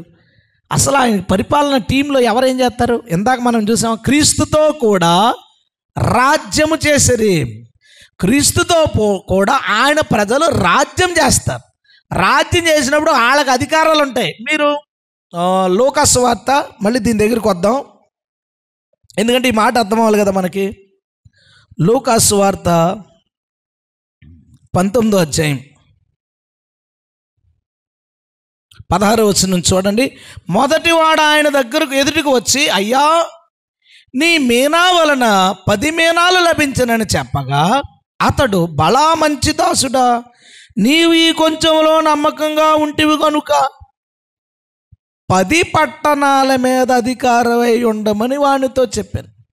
రెండో వాడు వచ్చి, అయ్యా నీ మీనా వలన 5 మీనాలు లభించనగా నీవు 5 పట్టణముల మీద ఉందు అని ఆయనతో చెప్పాను. ఎక్కడుంటారంట వాళ్ళు? 10 పట్టణాలు, 5 పట్టణాలు ఇస్తాడట. ఎప్పుడు ఇస్తాడు? మనం ప్రకటన గ్రంథం అంతా చూసాం. ఎక్కడైనా పట్టణాలు ఇవ్వడం చూసామా? చూడలా. ఎప్పుడు ఇస్తాడు అంటే ఆయన రాకడైపోయిన తర్వాత లెక్కలు చూసుకోవడానికి వచ్చినప్పుడుది. లెక్కలు చూసుకోవడానికి వచ్చిన తర్వాత భక్తులకు ఆధిక్యత ఎక్కడ ఉంటుందంటే ఈ 1000 ఏళ్ల పాలనలోనే ఉంటుంది భక్తులకి. ఎందుకంటే కొత్త భూమి, కొత్త ఆకాశంలోకి వెళ్ళిపోయిన తర్వాత నూతన యెరూషలేము పట్టణం అందరూ సమానమే. అక్కడ ఆధిక్యతలు ఎక్కడుంటాయంటే ఎవరు ఎక్కువ పరిచయం చేశారు, ఎవరు ప్రభు కోసం నిలబడ్డారు, ఎవరు ప్రభు కోసం ఎక్కువ వాటిని కోల్పోయారు, వీళ్ళందరికీ ఉంటుంది. అందుకే సింహాసనములు చూచితిని, విమర్శ చేయు అధికారం ఉంది అని ఉంది. 20వ అధ్యాయం చూసాం కదా. అంతటి సింహాసనాలు చూశాను, దాని మీద కూర్చున్న వారికి విమర్శ చేయు అధికారం ఉంది. అది మీద కూర్చున్న వాళ్ళ ముందు ఎవరు నిలబడ్డారు? చెడ్డోళ్ళు ఎగలేదు, ఇంకా మంచివాళ్ళు నిలబడ్డారు. మంచివాళ్ళు కూడా తీర్పు ఉంటుందా అంటే బైబిల్ ఎలా ఉంది? తమ క్రియలు మంచివైనను చెడ్డవైనను న్యాయపీఠం ముందు నిలబడక తప్పదు. హల్లెలూయా. మంచోళ్ళందరూ ఒకసారి నిలబడతారు, చెడ్డోళ్ళందరూ ఇంకోసారి నిలబడతారు. అది డిఫరెన్స్ అక్కడ. అయితే ఆ నిలబడినప్పుడు అప్పుడు తేలుతారనమాట. నీకు 10 పట్టణాలు తీసుకో, నువ్వు 5 పట్టణాలు తీసుకో, నువ్వు 2 పట్టణాలు తీసుకో, నీకు 4 వీధులు ఇస్తున్నాను, నువ్వు అసలు కదలలేదు కదా, నీకు ఒక ఇల్లు ఇస్తాను అక్కడ సావు. అందరికీ దేవుడు వారి వారి పరిచర్య, వారి వారి జీవితాలను బట్టి ఆయన పంచాడు 1000 ఏండ్ల పాలన. అందుకే ఎలా అంటాడు? దీనులు భూమిని స్వతంత్రించుకొందురు. హల్లెలూయా. ఈరోజు దీనులు మన భూమిని మన చుట్టాలు స్వాతంత్రించుకుంటున్నారు. రేపు మనం భూమిని స్వాతంత్రించుకోబోతున్నాం. ఆమెను అనొచ్చు కదా, ఇంకా గట్టిగా ఆమెను అనొచ్చు కదా. హల్లెలూయా. దీనులు భూమిని స్వతంత్రించుకున్నారు అన్నట్టుగా పట్టణాలు ఇచ్చారు. ఇప్పుడు విజయగా పట్టణం ఇచ్చారు. ఆడు కుడిగా పక్క వెళ్తుంటే వెనకాల నుంచి ఇది త్రోవ, దీని యందు మాత్రమే నడుచుకో. వారిని సెట్ చేస్తారు. అందరూ ఏం చేయడానికి లేదు కూడా. ఇప్పుడు పరిపాలించే వాళ్ళు రాత్రి పగలు జై జై జై అని తిరుగుతూ ఉంటారు. వీళ్ళు ఇటు అటు తప్పడానికి లేదు. ఆ పాలనలో అందరూ ఆయన చెప్పిన మార్గంలోనే బ్రతకాలి. మళ్ళీ యెషయా గ్రంథానికి వచ్చేయండి. ఆ భూమి స్పెషల్ ఏంటంటే, ఆ 1000 ఏళ్ల పాలన ప్రత్యేకత ఏంటంటే, చెక్కబడిన మీ వెండి ప్రతిమలు కప్పును, పోతపోసిన మీ బంగారు విగ్రహాలు బట్టలను మీరు అపవిత్రపరుతురు, తీసిపడతారని, హేయములని వాటిని పారవేతురు. ఇంకో మాట ఉందండి, లేచి పొమ్మని దానితో చెప్పుదురు. హల్లెలూయా. అయితే తీ పక్క తీయాల అంటారంట. 1000 పాలలో భూమి మీద విగ్రహాలు ఉండవు, ఇతర మతాల గుళ్ళు ఉండవు, పబ్బులు ఉండవు, సినిమా థియేటర్లు ఉండవు, బ్రాందీ షాపులు ఉండవు, ఇంకా ఏది చెడగొట్ట జ్యువెలరీ షాపులు ఉండవు, ఇంకా ఏమి ఇలాంటి చెత్త ఏముండవు. మొత్తం దేవుడు తీసి పాడేస్తాడు. ఆడు తప్పు చేయడానికి కూడా ఛాన్స్ ఏమీ లేదు అక్కడ. దేవుడు భూమిని పవిత్రమైనదిగా మార్చును. దేవునికి స్తోత్రం. హల్లెలూయా. ఏదో చేస్తున్నాడు దేవుడు. ఆలోచించేసారి నీవు నీ భూమిలో విత్తుటకు నీ గింజలకు కావలసిన వాన ఆయన కురిపించును. హల్లెలూయా. విత్తనాలు వేసి కురమంటే అది కురిచేద్దంట. ఎవడ కావాల్సినాడు ఆపరేట్ చేసుకోవడానికి ట్యాప్ ఇప్పుకున్నట్టు. ఎందుకంటే వాతావరణం ఉన్నది ఎవరి కోసం తెలుసా? మన కోసం. చూడండి, వాన కురిపించును, భూమి రాబడి అయిన ఆహార ద్రవ్యం ఇచ్చును, అది విస్తార సార రసము గలదై ఉండును. హల్లెలూయా. ఏంటి ఏమైపోతుందంట భూమి? ఓ విస్తార సారం అంట. యూరియాలు, డిఏపీలు, గులుగులు, పెంటలు తోడాలు, ఎర్రలు పట్టుకోవడాలు, సెక్షన్లు ఏమి లేవు. ఇక ఫుల్ ఆర్గానిక్ మీన్స్ అక్కడ. భూమి విస్తార సారము గలదగును. నువ్వు విత్తనాలు చల్లేసి ఇంటికి వచ్చే పొద్దునకి కొంత లేచిపోయి మొక్కలు వారం రోజులకి కాసేస్తున్నాయి. ఎందుకు? విస్తార సారం. భూమి ఏమైంది? ఈ భూమి నీకు పంటనివ్వదు. ఎప్పుడు చెప్పాడు ఆ మాట? ఆదికాండం 3వ అధ్యాయం. ఏమన్నాడో తెలుసా? ఈ భూమి నీకు సారం ఇవ్వదు, నువ్వు కష్టపడి పండించాలి. ఇప్పుడు ఏమవుతుంది? భూమి మళ్ళీ సారం. ఏది పోయిందో దాన్ని దేవుడు మళ్ళా రీబిల్డ్ చేస్తున్నాడు. పట్టణాలు ఇచ్చినప్పుడు శిథిలమైపోయిన పట్టణాలు ఎవడు? తన ప్రజలకే. దేవుడు ఆ మళ్ళా ఏదేను ఎలాగుందో అలాగ భూమి అంతటినీ మారుస్తూ దానికి సారం ఇస్తున్నాడు, వర్షాలు వాతావరణం ఇస్తున్నాడు, నదులు ఇస్తున్నాడు, తర్వాత జంతువులన్నీ ఒకదానికొకటి చంపుకోకుండా చేస్తున్నాడు. చూడండి ఎన్ని వచనాలు ఉన్నాయండి 1000 ఏళ్ల పాలన గురించి. ఎన్ని మాటలు ఉన్నాయి చూడండి. తర్వాత ఆ దినమున నీ పశువులు విశాలమైన గడ్డి పీళ్ళ హ్యాపీగా తింటాయి. భూమి సేద్యం చేయు ఎడ్లు, లేత గాడిదలు, చేటతో జల్లెడితో జల్లించిన ఉప్పుతో కలిసిన మేత, మంచి మేత తింటారు. ఎప్పుడట ఇది రాశాడు చూడండి మళ్ళాక్కులు. గోపురములు పడు మహాహత్య దినమున ఉన్నతమైన ప్రతి పర్వతం మీద, ఎత్తైన ప్రతి కొండ మీద వాగులు నదులు పారును. హల్లెలూయా. ఎప్పుడట? గోపురములు పడు మహాహత్య దినాన. గోపురాలంటే బాగా పెద్ద పెద్ద గొప్పోళ్ళు అని నిలబడి ఉంటారంట. మహాహత్య అంటే ఒకరిని ఇద్దరిని చంపిన రోజు కాదట. నాకంటే గొప్పోళ్ళు లేడని అపవాది భూరాజులందరినీ వేసుకుని అరిమెగెత్తోన్ దగ్గర నిలబడ్డాడు. వాడి వెనకాల కోట్ల మంది సైనికులు ఉన్నారు. గోపురాలు పడిపోయినాయి, మహామడ్రసు జరిగిపోయినాయి. ఆ రోజు ఇవి జరుగుతాయట. దేవునికి స్తోత్రం. మనం చదువుతున్నదంతా అది కదా. జకర్యా ఏం చెప్పాడు? ఆ రోజు యుద్ధం జరుగుతుంది, జీవం చల్లినది ఆ రోజు పడుతుంది. యెరూషలేము మీద పుట్టి పారుతుంది. ఏమన్నాడు సార్? కొండల మీద నదులు, గుట్టల మీద నదులు పుట్టి వాగులు ప్రవహిస్తాయట ఆ రోజు. చాలా స్పష్టంగా చెప్పాడు 26వ వచనం. యెహోవా తన జనుల గాయమును కట్టి వారి దెబ్బను బాగు చేయు దినమున చంద్రుని వెన్నెల సూర్యుని ప్రకాశం వలె ఉండును. సూర్యుని ప్రకాశం 7 దినముల వెలుగు 1 దినమున ప్రకాశించినట్లుండును. గట్టిగా స్తోత్రం చెప్దామా? చంద్రుడి వెన్నెల ఏమవుద్దట? 7 రెట్లు. అంటే సాయంత్రం ఒక 5, 4:30 ఆ టైంకి, ఈ చలికాలంలో 4, 4:30 టైంకి ఎలా ఉంటుందో రాత్రి అలా ఉంటుందంట. ఇంకా కరెంటు బిల్లు, లైట్లు, దొంగలు ఎవరన్నా వస్తారు, అంత ఇలా ఉంటుంది. పగలు ఎలా ఉంటుందంట రాత్రులు. పగలు ఎలా ఉంటుంది? 7 రోజుల లైటింగ్ ఒకరోజు. బాబోయ్ ఎండ కాలిపోద్ది అనడానికి లేదు. 7 రోజుల వెలుగు లైటింగ్ పెరుగుద్ది. ఇక్కడ ఒక అద్భుతమైన సైన్స్ రాశాడు దేవుడు. ఏంటో తెలుసా? చంద్రుడి వెన్నెల 7 రెట్లు ఎందుకు అవుతుందంటే సూర్యుడి యొక్క కాంతి 7 రెట్లు పెరిగింది కాబట్టి. దేవుని స్తోత్రం. ఎందుకంటే రిఫ్లెక్షన్ కాబట్టి సన్లైట్ పెరగగానే మూన్ లైట్ పెరిగిపోద్ది. అది 7 రెట్లు పెరిగిపోయింది కాబట్టి ఇది కూడా కరెక్ట్గా 7 రెట్లు పెరిగింది. రాత్రి ఏమో పగల్లాగా అయిపోయింది, పగలేమో పండగలాగా అయిపోయింది. దేవుని స్తోత్రం. నేను ప్రశ్న అడుగుతాను. ఆదాముతో నీ నిమిత్తము నేల శపించబడింది అన్నాడు. నేలను తన శాపం నుంచి బయటకు తీశాడు. సూర్యచంద్రులకి ఏమైంది? మనం రోమపత్రిక 8వ అధ్యాయంలో మాట చదివాం. అపవాదికి ఆదాము లోబడ్డం వలన సృష్టి యావత్తు చదివామా? సృష్టి యావత్తు ఏకగ్రీవంగా మూలుగుచున్నది. మూలుగుచు ప్రసవేదన పడుతుంది. మట్టి ఎట్టుకుని వచ్చేసారు తలకాయలో. చూద్దాం ఒకసారి రోమపత్రిక. అంటాడని చూస్తున్నాను ఎవడైనా. రోమపత్రిక 8వ అధ్యాయం. సృష్టి అంతా శాపంలో ఉంది.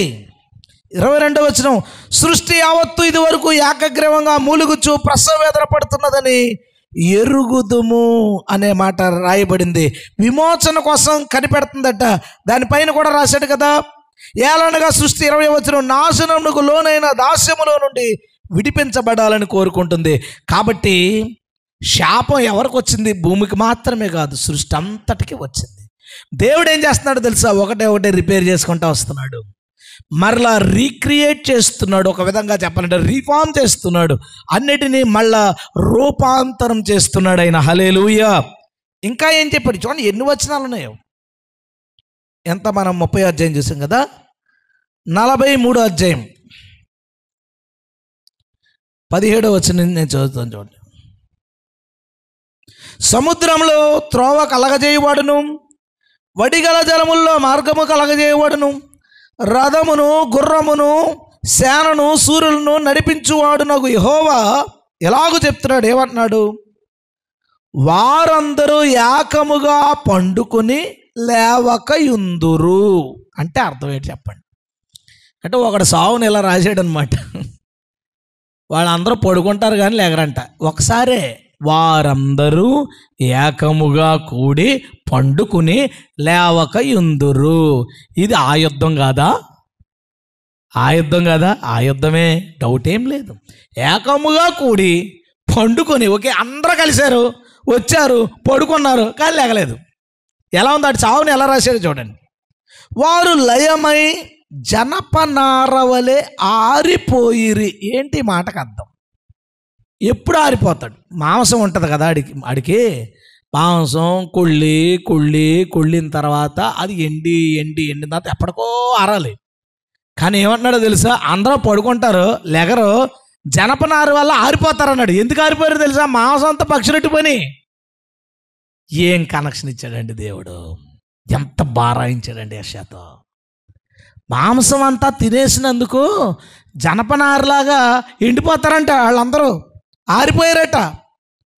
మునిటిపోటి వాటిని జ్ఞాపకం చేసుకోకండి, అయిపోయింది. పూర్వకాలం సంగతులు తలంచుకోకండి. ఇదిగో నేనొక నూతన క్రియ చేయుచున్నాను. హల్లెలూయా. ఇప్పుడే అది మొలుచును. ఏంటా నూతన క్రియ? నేను అరణ్యములో ఎడారిలో త్రోవ కలగజేయుచున్నాను, ఎడారిలో నదులు పారజేయుచున్నాను. నేను ఏర్పరచుకున్న నా ప్రజలు త్రాగుటకు అరణ్యములో నీళ్లు పుట్టించుచున్నాను, ఎడారిలో నదులు కలగజేయుచున్నాను. అడవి జంతువులు, అడవి కుక్కలు, నిప్పుకోళ్ళు నన్ను ఆరాధిస్తాయి. నా నిమిత్తము నేను నిర్మించిన జనులు నాకు స్తోత్రం చెప్తారు. యాకోబు, నీవు నా మొరవినట్లేదు. చూడండి ఎంత క్లియర్గా, నా నిమిత్తం నేను సృష్టించిన జనులందరూ స్తోత్రం చెప్తారంట, జంతువులు స్తోత్రం చెప్తాయంట. ఎడారిలో ఏం పారుతున్నాయి? నదులు పారుతున్నాయంట, వాగులు పారుతున్నాయంట. ఎప్పుడు రా ఇదంతా జరుగుతుందంటే అందరూ ఎప్పుడో ఒకసారి కూడుకుని పడుకుంటారట, పాప లేకరట, అప్పుడు ఇది జరుగుతుందంట. ఎంత క్లియర్గా రాస్తే ఇది ఏడపాన లేదంటే ఎలాగా? ఈ వచనాలన్నీ ఏం చేద్దాం? సరే, ఇంకో వచనానికి వెళ్దాం. 51వ అధ్యాయం 3వ వచనం. యెహోవా సియోనును ఆదరించుచున్నాడు. ఎక్కడ జరుగుద్ది అంటే యెరూషలేములో జరుగుద్ది. దాని పాడైన స్థలములన్నిటినీ ఆదరించి దాని అరణ్య స్థలములను, అక్కడ ఉంది అసలు పాయింట్. ఎక్కడంతా ఎలా చేస్తాడంట? ఏదేని వలె చేయుచున్నాడు. దాని ఎడారి భూములు యెహోవా తోట వలె ఎగుచున్నట్లు. హల్లెలూయా. తూర్పు దిక్కున యెహోవా ఒక తోట వేసెను. ఎవరిదా తోట? యెహోవా తోట. ఆ తోట ఏమైపోయింది? సైతానుగాడు అందులోకి అడుగుపెట్టి నాకంటే గొప్పవాడు ఎవడో లేడని విర్రవీగాడు. దేవుడు తన పిల్లల కోసం చెయ్యాలనుకున్న తోటను దేవుడే లాగేసుకుని వాళ్ళని బయటకు గెంటేయాల్సి వచ్చింది. ఎంత బాధ ఉంటుందండి. మా నాన్న 2 అంతస్తులు కట్టినప్పుడు పిల్లల చదువులు కొన్ని ప్రాబ్లమ్స్ వల్ల అన్నయ్యలు అందరూ ఒకేసారి, 2 అన్నయ్యలు తమ్ముడు అందరూ ఒకేసారి కాకినాడ వెళ్ళిపోయారు సిటీకి. నేను, మా నాన్న, మా అమ్మ ముగ్గురే ఉన్నాం మొత్తం ఇల్లంతరికి. నాకు పెళ్ళి అవ్వలేదు అప్పుడు. పైకి ఎక్కి మా నాన్న కళ్ళల్లో నీళ్ళు పెడేసుకునేవాడు. మా అమ్మ అలా ఇల్లంతా చూసి ఏడ్చేసేది. ఎందుకంటే వాళ్ళ కోసం కట్టాంరా వెళ్ళిపోయారు అని. వాళ్ళ కోసం కట్టాం వెళ్ళిపోయారు. భూ సంబంధమైన తల్లిదండ్రులకు అంత బాధ ఉంటే ఏదేని తోటలోంచి పిల్లల్ని ఎల్లగొట్టేందుకు దేవుడికి ఎంత బాధ ఉంటుందండి. దేవుడు ఎలాంటాడో ఆయన సైకాలజీలో పాయింట్ చెప్తాను చూడు. దేవుడు ఒకటి చెయ్యాలని అనుకుంటే దానికి అస్సలు కుదరకపోవడాన్ని ఒప్పుకుంటాడు. వ్యతిరేకత వస్తే దాన్ని ఒప్పుకుంటాడు. ఎవరి వలనన్నా ఈయన ఓడిపోవాల్సి వచ్చింది, తలదించుకోవాల్సి వచ్చిందంటే దించుకుంటాడు. ఇబ్బంది పడాల్సి వస్తే పడతాడు, ఏమైనా చేస్తాడు. కానీ ఆయన అనుకున్నది మాత్రం మళ్ళీ చేసి తీరుతాడు. హల్లెలూయా. ఏదేని తోట తర్వాత ఎన్ని బాధలు వచ్చినాయి దేవునికి, ఎంత అశాంతి వచ్చింది దేవునికి, ఎంత దుఃఖం, వేదన, కన్నీళ్ళు, ఎన్ని బాధలు పడ్డా దేవుడు మళ్ళీ ఆ ఆశ ఉందే ఏదేని తోట ఆశ, అది అలాగే ఉంది. అయిపోయిన తర్వాత మళ్ళీ ఏదేని తోట తయారు చేశాడు భూమి మీద. భూమి అంతా ఏదేనంటే అప్పుడు ఏంటంటే తూర్పు దిక్కున ఏదేనలో ఓ తోట. అరే సైతానా, తోట పాడు చేసావు, ఇప్పుడు భూమి అంతా తోట అయింది. దేవుని స్తోత్రం. ఒకడిని నువ్వు మోసం చేసావు, ఇప్పుడు ఏలుతున్న వాళ్ళు ఎంతమంది? వేవేల పరిశుద్ధులు అప్పుడు ఎవడో లేడని మోసం చేశాడు. వేవేల పరిశుద్ధులు తిరుగుతున్నారు, ఈడేమో లోపల తాళాలేసి అక్కడ పాడేశాడు. దేవుడు ఏమనుకుంటే దాన్ని చేస్తాడు. హల్లెలూయా. నువ్వు పాయింట్ నేర్చుకో దేవుని దగ్గర నుంచి. దేవుడు నీకు పని చెప్పాడు, ఒకటి చేయమని చెప్పాడు. నువ్వు స్టార్ట్ చేసావు, ఎవరు దానికి సహకరించలేదు. డబ్బులు రాలా, హెల్ప్ రాలా, గెలుపు రాలా, గవర్నమెంట్ సపోర్ట్ చేయలేదు, కుటుంబం సపోర్ట్ చేయలేదు. లేదా అది ఏదైనా వ్యాపారం కావచ్చు, పెళ్లి కావచ్చు, ఉద్యోగం కావచ్చు, పరిచర్లో చోటకి వెళ్ళి దేవుడు నీతో ఒకటి చెప్తే దాన్ని నువ్వు ప్రారంభించినప్పుడు అట్టఫ్లాప్ అయిపోయినా, ఫెయిల్ అయిపోయినా నీ మనసులో ఒకటి పెట్టుకో, ఎప్పటికైనా నేను దాన్ని చేస్తాను. హల్లెలూయా. ఎప్పటికైనా దాన్ని దేవుడు నీతో చేయిస్తాడు. హల్లెలూయా. ఓసారి అనుకుని సరేలే పని అవ్వట్లేదు వదిలేదు, ఆ టైప్ కాదు. ఆ టైప్ ఆయన కానే కాదు. నన్ను ఈ ఊరు పంపినప్పుడు దేవుడు, ఈ ఊరు రాగానే ఒక చర్చిలో నాకు అవకాశం వచ్చింది. వాకింగ్ చెప్తున్నాను, జనం వస్తున్నారు, వింటున్నారు, అంతా బాగుంది. 3 నెలలు 4 నెలలు అయ్యేసరికి ఆయనకి అస్సలు అందరూ నా వాక్యం వింటున్నారని ఆయన కొంచెం బాధపడ్డాడు, అసూయపడ్డాడు. ఈ ఊరు రావద్దని నన్ను పంపించాడు. దేవుడు ఆలోచన ఏంటి? ఇక్కడ నేను పరిచయం చేయాలి. ఆయన ఆలోచన ఏంటి? ఆడు అసలు ఇక్కడ రాకూడదు. ఆ పాస్టర్ గారు ఆలోచన. 2 వారాలు ఆగాను. ఈ 2 వారాలు ఇంకో చోటకి పోదాం అనుకున్నాను. దేవుడు మాట్లాడి మూడోసారి నేనేం చెప్తున్నాను, నువ్వేం చేస్తున్నావు. అప్పుడు నాకు అర్థమైంది, దేవుడు అనుకుంటే అదే చేస్తాడు. దేవుని స్తోత్రం. నేనేమనుకుంటే అది చేస్తానంటే నీకంటే గొప్పడు మొండోడు. దేవుడు ఏదేని తోట లాక్కున్నందుకు ఈయన ఫీల్ అయ్యి బాధపడి, ఏదేని తోట మనం ఎవరో చూడడానికి కుదరలేదని ఇంకా పెద్ద ఏదేం చేసి మన అందరూ తీసుకెళ్తున్నాడు ఆయన. దేవుని స్తోత్రం. హల్లెలూయా.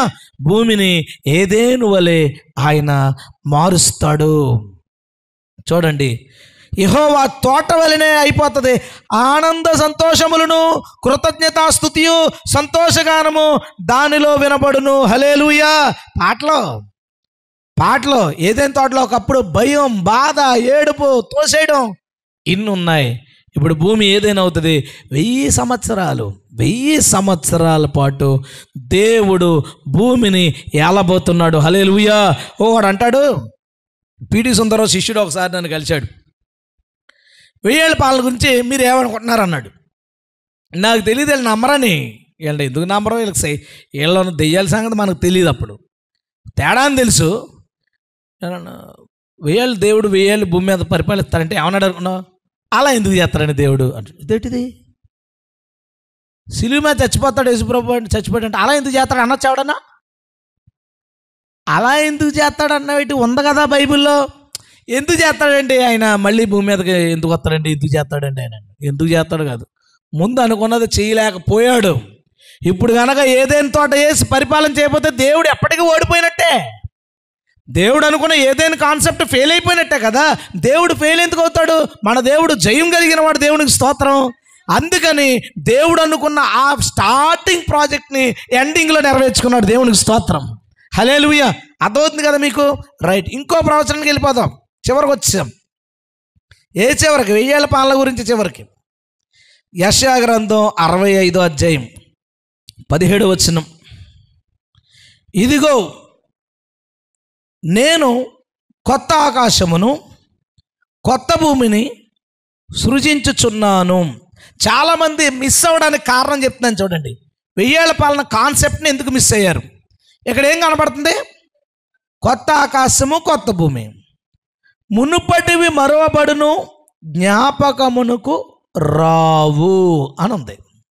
కొత్త భూమి కొత్త ఆకాశం ముందు ఏమవుతాయంట?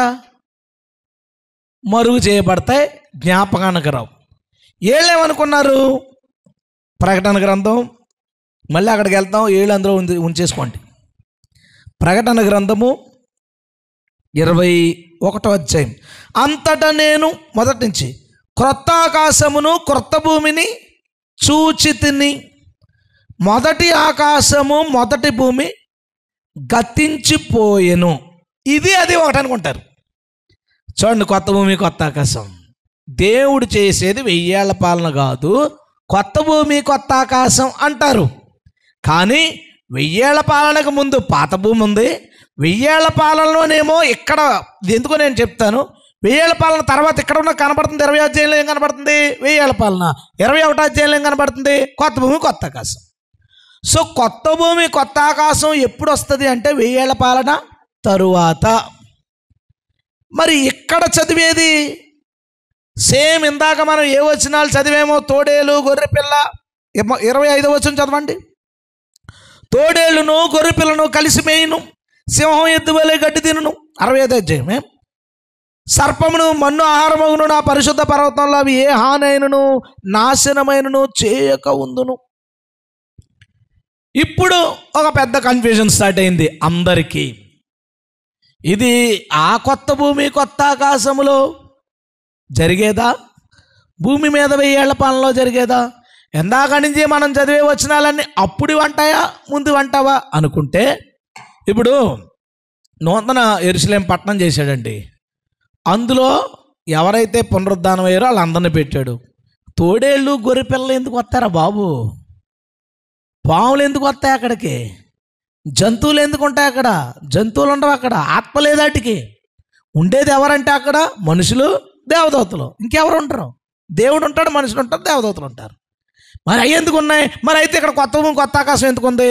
మీకు చాలా సింపుల్ విషయం చెప్తాను. పాత భూమి పాత ఆకాశము యెషయా గ్రంథంలో ఏం చెప్పాడంటే మరువబడును. ఎక్కడేం చెప్పాడంటే గతించిపోవును. రెండిటికి తేడా ఉంది.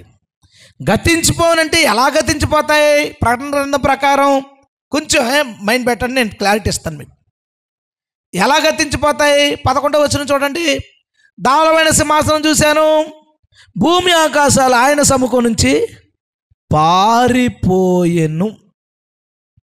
పాత భూమి పాత ఆకాశం ఏమవుతాయట? పారిపోతాయి. అప్పుడు కొత్త భూమి కొత్త ఆకాశం వస్తాయి. ఇది ప్రకటన గ్రంథం. యెషయా గ్రంథానికి వచ్చేయండి. 17వ వచనంలో ఏమన్నాడు? మునుపటివి మరువబడును, జ్ఞాపకానికి రావు.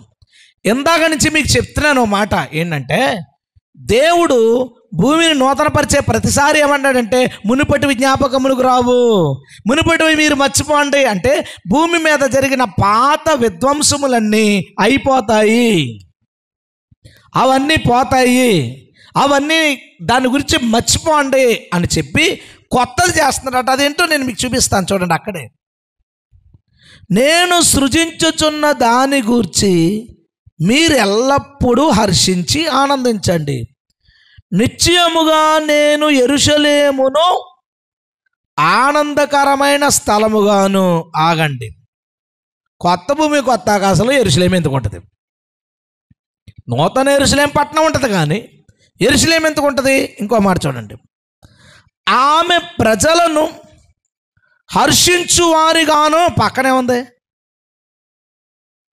చదవండి, బాగా చదవండి.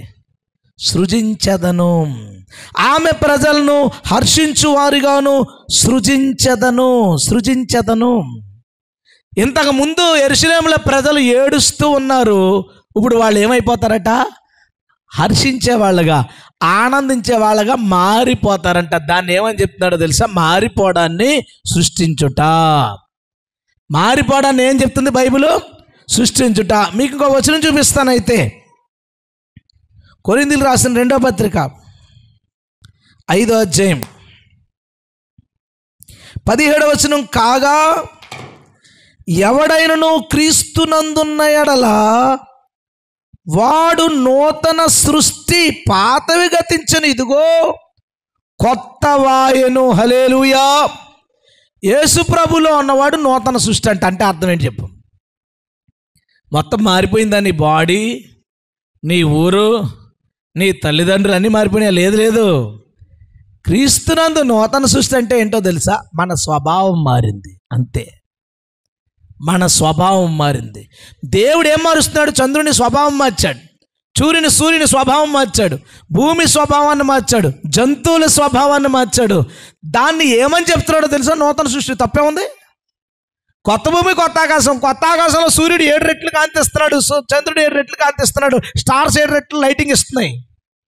కొత్త భూమిలో భూమి సారం, మహాసారం కలిగిగా పంటలు ఇస్తుంది. ఇంకా జంతువులు ఎట్టి పరిస్థితుల్లో ఒకదానికొకటి హాని చేసుకోకుండా బ్రతుకుతున్నాయి. ఇది సృష్టించబడుట అనగా నూతన పరచబడుట, రూపాంతరం చెందుట, పాతవి మరవబడుట. హల్లెలూయా. ఈ కంటిన్యూషన్ ఇంకా క్లారిటీ ఇస్తుంది చూడండి మీకు. 19, నేను యెరూషలేమును గూర్చి ఆనందించేదను, నా జనుల గూర్చి హర్షించేదను. రోదన ధ్వనియు విలాప ధ్వనియు దానిలో ఇక వినపడవు. అక్కడ కొద్ది దినములే బ్రతుకు శిశువులు ఉండరు. అంటే చిన్న వయసులో ఎవరు చచ్చిపోరాట? పుట్టిన ఎవరు చచ్చిపోరాట? కాలం నిండని ముసలి వాళ్ళు ఉండరు. బాలురు 100 సంవత్సరాల వయసు గలవారై చనిపోవుదురు. ఉందా లేదా? పరలోకంలో చచ్చిపోతారా మనిషి? నూతన యెరూషలేము పట్టణంలో చనిపోతాడా మనిషి? చనిపోవడం క్లియర్. మనం ఏదైతే చెప్పామో అది 100% నిజం. దేవుడు కొత్త భూమి, కొత్త ఆకాశం అని దేన్ని అంటున్నాడంటే, రూపాంతరము చెంది సృష్టి విమోచించబడింది. ఆ విమోచించబడిన సృష్టిని కొత్త భూమి, కొత్త ఆకాశం అంటున్నాడు. హల్లెలూయా. అక్కడట బాలుడు 100 ఏళ్ల వయసు గలవాడే చచ్చిపోతాడు. అంటే అర్థం ఏంటంటే, ఎవడైనా 100 సంవత్సరాల్లో చచ్చిపోతే ఇప్పుడు ఏమంటామంటే 100 ఏళ్ళు బతికాడురా అంటాం. అప్పుడేమంటారంటే పాప చిన్న వయసులో చచ్చిపోయాడు కుర్రోడు. అంటే 100 అంటే మినిమం అనమాట. చిన్న వయసులో చచ్చిపోయాడు అనుకుంటారట. పాపాత్ముడై ఆడుంటాడా పరలోకంలో? పాపాత్ముడై శాపగ్రస్తుడగు వాడు సైతం 100 సంవత్సరాలు బతుకును. ఆడు భయంకరమైన పాప అయితే మినిమం ఎంతకాలం బతుకుతాడంటాడు? 100. అంటే మినిమం ఏజ్ ఎంత అక్కడ? 100 సంవత్సరాలు మినిమం. మ్యాక్సిమం ఎంత? ఇంకా 1000 ఏళ్ళు పాలు కాబట్టి 1000 వేసుకో మ్యాక్సిమం. మినిమం మాత్రం 100. అంటే ఎవడైనా 100 సంవత్సరాల లోపు చచ్చిపోడు అక్కడాడు. మినిమం 100 బతుకుతాడు పాపాత్ముడైన వాడు కూడా. జనులు ఇల్లు కట్టుకుని వాటిలో కాపురం ఉంటారు. నూతన యెరూషలేము పట్టణంలో మనం ఇల్లు కట్టుకోవాలా? అరే అసలు సంబంధం ఒక్క వచనం కూడా సెట్ అవ్వదండి. వాళ్ళు ఎలాగ అనుకున్నారు? ద్రాక్ష తోటలు నాటించుకుని వాటి ఫలాలు అనిపిస్తారు. తింటారేంటి పరలోకంలో? వారు కట్టుకున్న ఇళ్లలో వేరొకరు కాపురం ఉండరు, వారు నాటుకున్న వాటిని వేరొకరు తినరు. నా జనుల ఆయుష్ వృక్షమంత ఆయుష్గును. హల్లెలూయా. ఆయుష్ ఎంత అవుద్దంట? చెట్టు అంత ఆయుష్. చెట్టు చచ్చిపోదా? చావుంది, త్వరగా చచ్చిపోదు. జనుల ఆయుష్ వృక్షమంత ఆయుష్గా చేస్తాడట. వారు వృధాగా ప్రయాసపడరు. అకస్మాత్తుగా అపాయం ఉంది, పిల్లలు అలా చచ్చిపోరట. యెహోవా చేత ఆశీర్వదించబడిన వారు అవుతారు. వారి సంతానపు వారు వారి దగ్గరే ఉంటారు. వారికి ఇలాగూ జరుగును, వారు వేడుకొనక మునిపే నేను ఉత్తరం ఇచ్చదును, వారు మనవి చేయుచుండగా నేను ఆలకించుదును. గట్టిగా స్తోత్రం చెప్దాం. హల్లెలూయా, హల్లెలూయా. దేవుడు ఏం మాట్లాడుతున్నాడు? ఈ భూమి మీద ఒక కొత్త యుగం రాబోతుంది. ఈ భూమి తన శాపము నుంచి విడుదల పొందబోతుంది. విడుదల పొందినప్పుడు ఈ దేవుని ప్రజలందరూ ఆ విడుదల పొందిన ఏదేను భూమిని, ఏదైనా తోట అనర్థం కదండి, ఏదేను భూమిని అందరూ ఏలుదురు.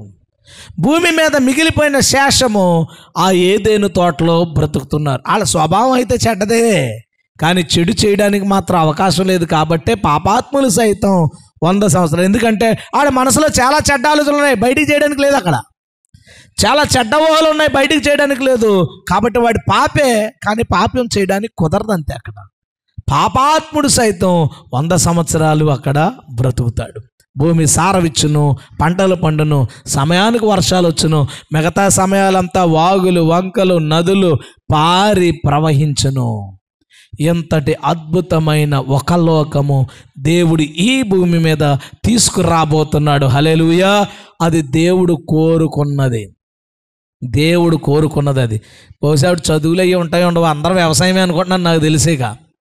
ఏముంది పని, ఇంకా ఇల్లు కట్టుకోవడం, శుభ్రంగా పండింది తినడం, నువ్వు నాకు బెండకాయలు, నేను నీకు బీరకాయలు ఇస్తానని మార్చుకుని తినేసి హ్యాపీగా బ్రతకడమే. కానీ పాపం చేయడానికి లేదు, అపవిత్రమైన బ్రతుకు బ్రతకడానికి లేదు. ఇలాంటి ఒక సంతోషకరమైన ఒక యుగాన్ని దేవుడు భూమి మీదకి తీసుకురాబోతున్నాడు. హల్లెలూయా. దేవుడు క్రీస్తు రాజై యెరూషలేములో పరిపాలన చేస్తున్నాడు. ఆయన సంపాదించుకున్న వారందరూ ఆయనతో కూడా ఉండి పరిపాలనలో సహకరిస్తున్నారనుకుందాం. ఒక విధంగా బాధ్యతలు స్వీకరించి హ్యాపీగా మనల్ని కూడా పరిపాలకులుగా ప్రభు చేయబోతున్నాడు. ఆమెను చెప్దాం. అయితే 1000 సంవత్సరాలకి జనాంగం ఆయుష్ ఎక్కువ ఉండడం వల్ల విస్తారంగా భూమి అంతా వారు పెరిగిపోయారు. ఎందుకంటే ఆహారం, ఆరోగ్యం, క్షేమం, ప్రకృతి వైపరీత్యాలు లేవు, ఏ విధమైన ఇబ్బందులు లేవు, రోగాలు లేవు, వైరస్లు లేవు. చాలా ప్రశాంతమైన సంతోషకరమైన జీవితాన్ని భూమి మీద ప్రజలు అనుభవిస్తుంటే ప్రభు యొక్క పాలకులుగా, ప్రభు నిర్దేశించిన అధికారులుగా దేవుని సంఘం అక్కడ ఏలుతుంది. ఇలాగ ఎంతకాలం గడిచింది? 1000 సంవత్సరాలు గడిచింది. 1000 సంవత్సరాలు గడిచిన తర్వాత ఏమవుద్దని చెప్పాడు 20వ అధ్యాయం ప్రారంభంలో? అటు పిమ్మట వాడు కొంచెము కాలము విడిచిపెట్టబడవలెను అనుంది.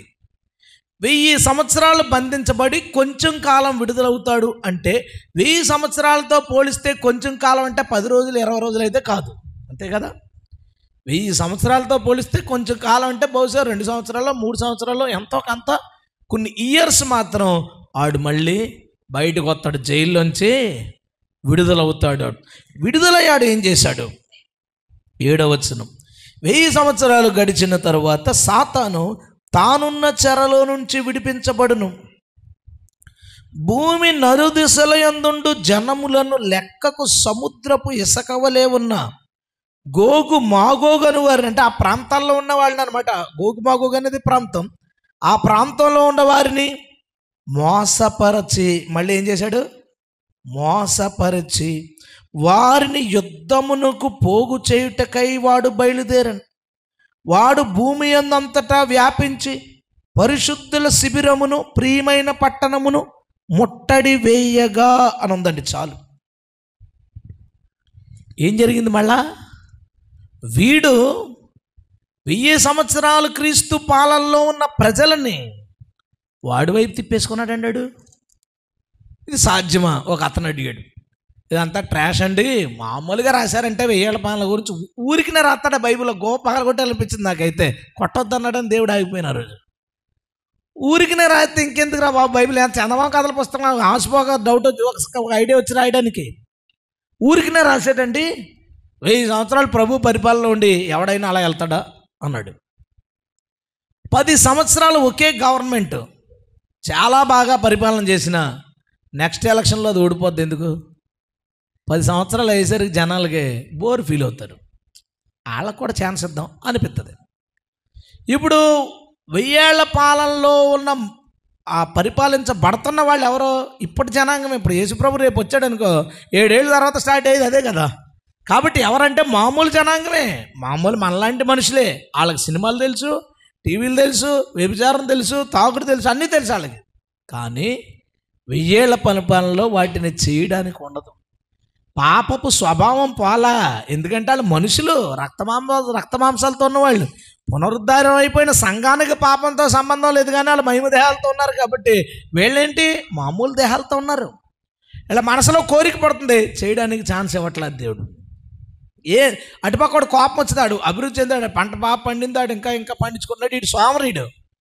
ఈ సోమరుడికి ఆడి మీద కక్ష ఉంది, ఆడు డెవలప్ అయిపోతున్నాడు. అసూయ ఉంది, కానీ దాన్ని కనపరచడానికి అవకాశం లేదు. వీడెళ్ళి ఎవరినో కొట్టాడు, ఈ లోపు మధ్యలోకి వచ్చేసింది సెటిల్మెంట్. ఏంటి జరుగుతుంది ఇక్కడికి? ఎందుకు మనందరూ అదే పని మీద తిరుగుతుంటాం. ఆమె అనొచ్చు కదా, వెళ్ళిపోదుము కాక అందరూ ఏళ్ళ పనిలోకి. హల్లెలూయా. మధ్యలో దూరిపోతాం, కుదరదు. యెహోవా పర్వతం మీద హాని లేదు, ప్రొహిబిటెడ్. ఇక్కడ మందు తాకూడదు, ప్రొహిబిటెడ్ అంటారు కదా.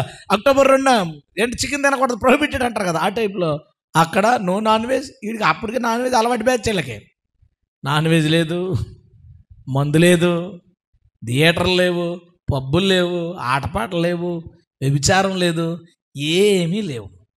1000 సంవత్సరాలు మనుషులు తమ కోరికలను అణుచుకుని వాళ్ళ పిల్లలకి కథల కింద.